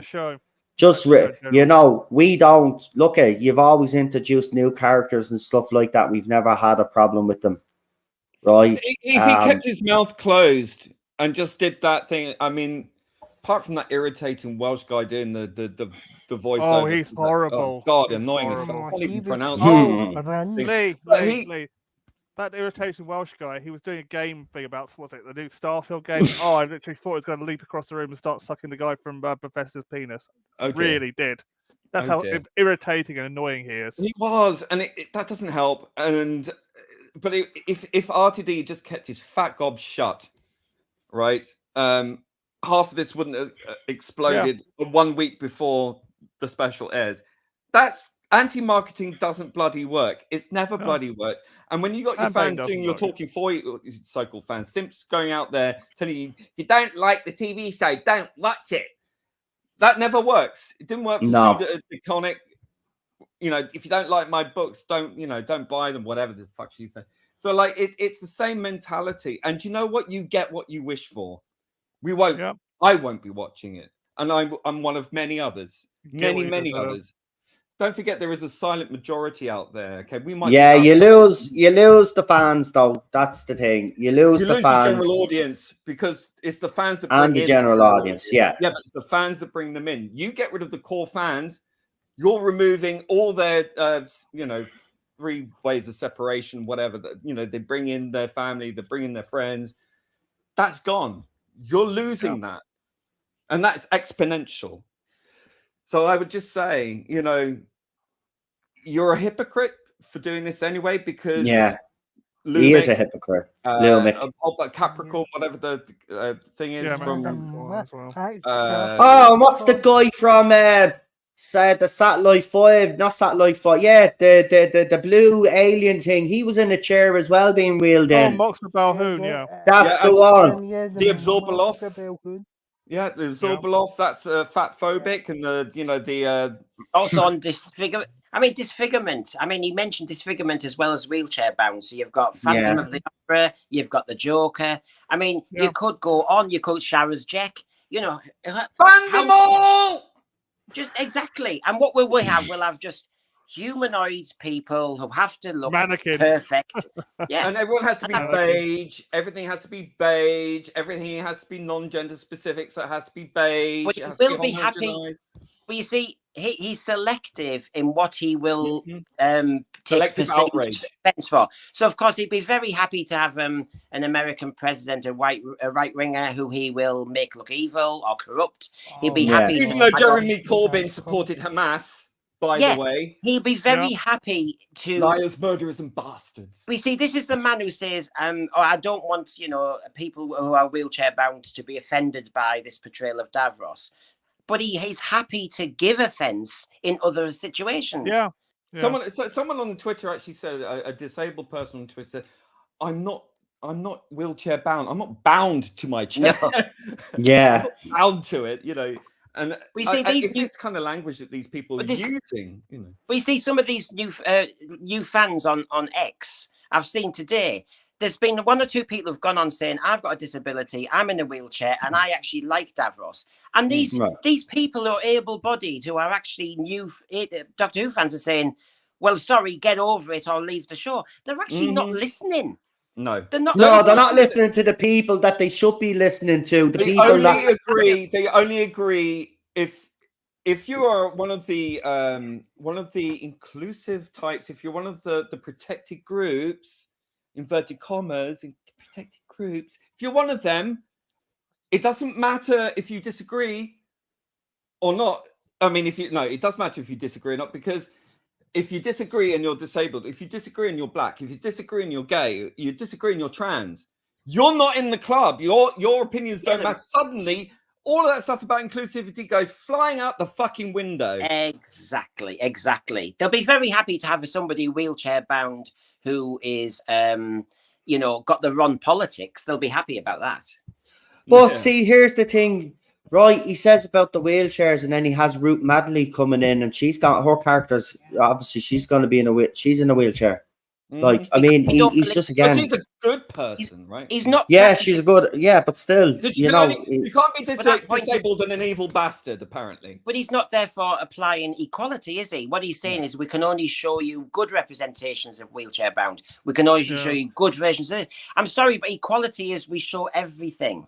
Exactly. Well, as Orson Welles, not Orson Welles, as Animal Farm, some are more equal than others. Yes, exactly. Yeah. And that's a fad. And unfortunately, when people see these repeats of these 2 series that are going to come out over the next 2 years, oh my God, they might look very old. They might look very tired in what they're trying to sell. Yeah, and Star Trek Discovery beat them to it. Yeah, not Orson Welles. Yeah. Right. I'm gonna finish up with this message. I'm not gonna say who wrote it, but it's obviously from another person who's also not happy with RTD, who's also in a wheelchair, and they wrote this. Hi Russell. So I'm disabled. I have cerebral palsy and have been in and out of a wheelchair at various points in my life. Everyone will have different opinions on Davros, but me personally, I don't think this is the answer. To me, Davros is a wonderful villain, and the thing that makes him so great are his ruthless determination and cunning, which have nothing to do with him being disabled. More to the point, this feels like you're saying we can't be disabled villains now. And I think disabled people have as much right to be commanding villains as anyone. This feels like the way to make characters better is just to take away indicators of disability rather than write them in a way where it's clear their impairment isn't what makes them evil, but just a part of their life. The way to normalize disability isn't to erase it from culture. I appreciate that you're making so deeply, that you're thinking so deeply about this, and this is just how I feel. I just hope that great disabled characters like Davros can be written well, not erased. I made a joke. Absolutely spot on. I made a joke on Twitter, actually. I said RTD has managed to erase disabled people faster than Mengele. Yes. That is sick, but yes. Anyway. It's true, right? It's like Stalin erasing, like, oh, no, he's always been able-bodied. No, like, you know what I mean? It's not only just revising history, it's erasing it and rewriting it and pretending it never happened. That, to me, is the hallmark of socialist dogma. You know, if you don't like history, you rewrite it in your own image. That is scary. That is scary stuff. You start doing that throughout all our cultural icons.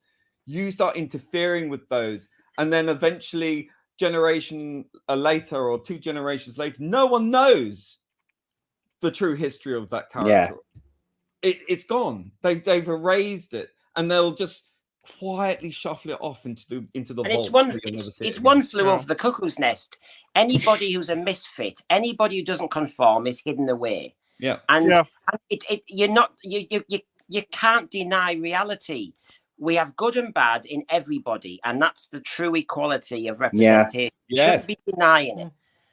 Yeah, absolutely. Spot on. Right, guys, look, we've gone past the 2-hour mark. I wanted to keep this as tight as possible because, look, we will obviously be covering the 60th. I'm pretty sure we will have more topics, more debates like this, I suppose, with the way things are going. Hopefully not. Hopefully we can come on and be absolutely delighted with the 60th. But you know what? Carlsberg don't do dreams, because if they did, they'd be the best dreams in the world. But what I'm going to do now is I'm going to go around the whole panel and get you to do your shout outs, your social medias. If you have a YouTube channel as well, please do. Everybody in the chat, don't forget to like as well. Thank you for all the comments. I do have one more super chat for Peter to read out, and I will move on to the shout outs. And he says, for an Australian $10, he says, I think of everybody here as a resistance.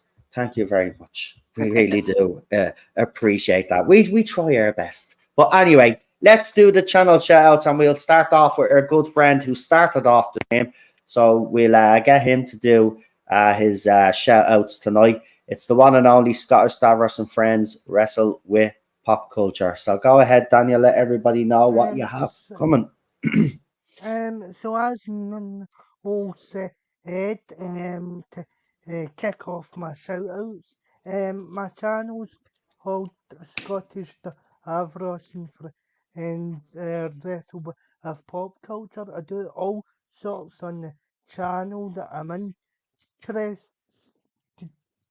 in, and he have a couple of bits and pieces during the week, because I think it's important that I give an extended or response to the whole sort of Davros, to the whole sort of Davros controversy, because I still feel a bit annoyed by it, and it's always good to get it out your fist, and basically so you can look forward to that and all the other stuff I've got coming up on my channel. So that's Scottish Davros and the rest of pop culture. And contrary to popular belief, to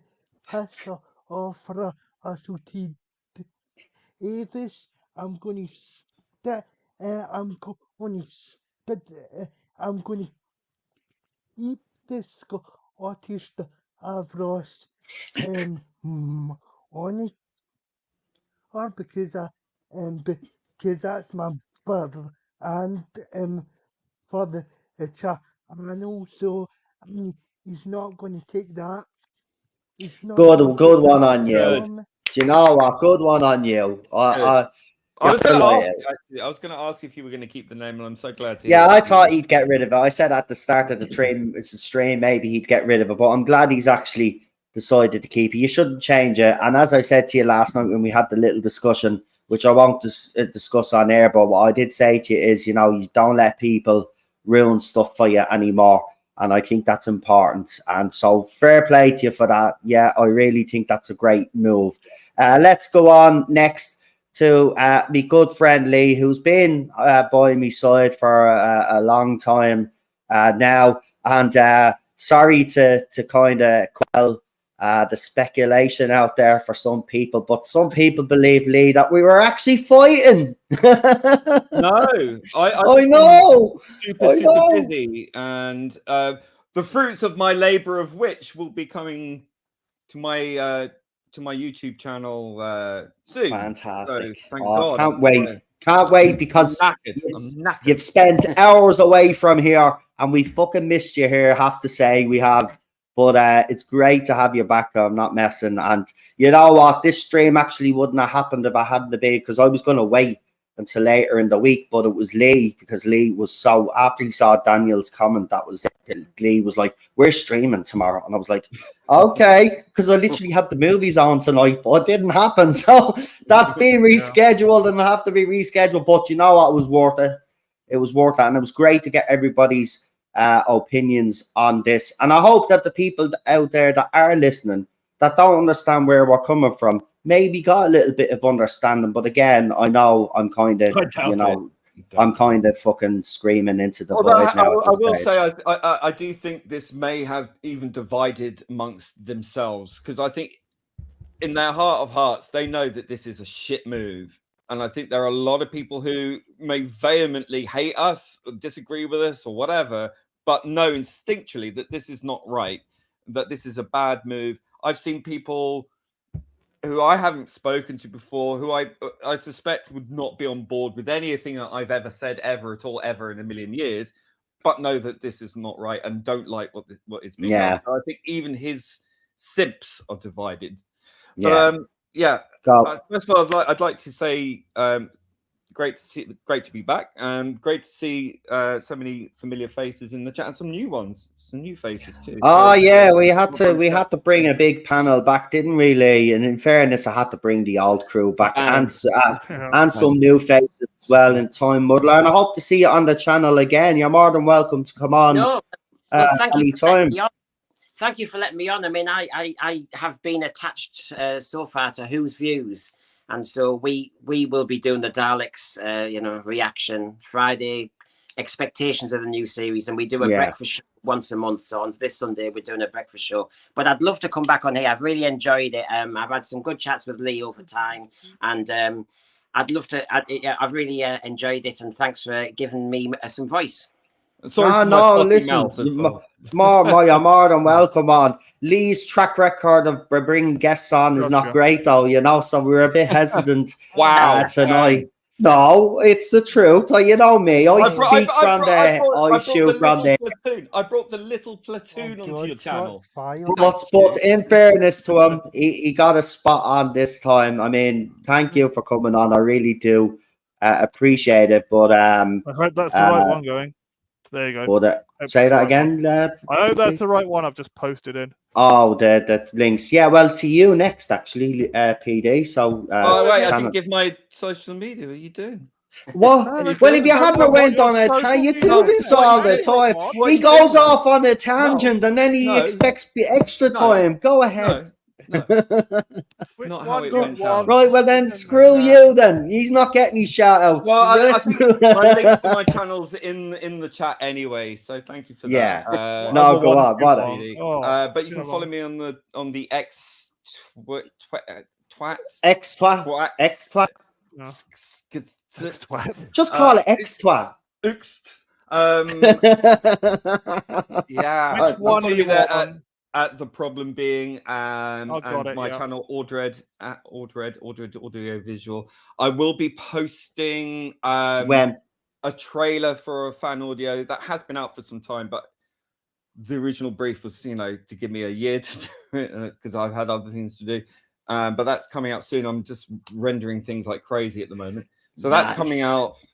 Hopefully, if not in time for the anniversary, it'll come afterwards. Within that time frame, anyway. And also the first episode of Chris from Black Glove Studios' first Doctor adventure, The Misshapen Planet. So that'll be episode 1. I don't know when episode 2 is going to be out, but episode 1 will be out coming up in the next week or so. So keep an eye out for that. I'll be fantastic. Ooh, sounds very, very interesting, doesn't it, folks? Anyway, let's move on to our Sunday night host and Wednesday night host that does be with me, PD Rich. Of course, we will be back tomorrow for some Classic Who. But PD, channel shout outs there and whoever you want to plug. Just going to give a final thought for this one. This is from another channel. I'm going to plug them. The more inclusive you try to make something, the more exclusionary it will become. And that's from Andre at Midnight's Edge, our good friend. Absolutely right. I've been saying fantastic. Yeah. Said it a while ago. You can't please all of the people all of the time. You can please some of the people some of the time, and all of and what's it? Oh God, never. But you can't please all of the people all of the time. I think it is, isn't it? You can't please some of the people all of the time. No, you can please some of the people all of the time. You can please all of the people some of the time, but you can't please all of the people all of the time. And the more you chase that, the more you drive people away. And when you've got your attack dogs deliberately electing themselves as the attack dogs of of RTD's Simp Brigade, they are driving away your customers. And that's what we are. We might be fans, but we're also customers. Remember that, RTD. Yeah. Yep. Anyway, go to Rabbi's channel. He was on earlier. We got Cinnamon Toast who couldn't make it with us tonight. Put Jack. I read his message out. That's great. Yep. I'll post them in and go to Midnight's Edge. Who came up from Andre? Who came with that wonderful quote.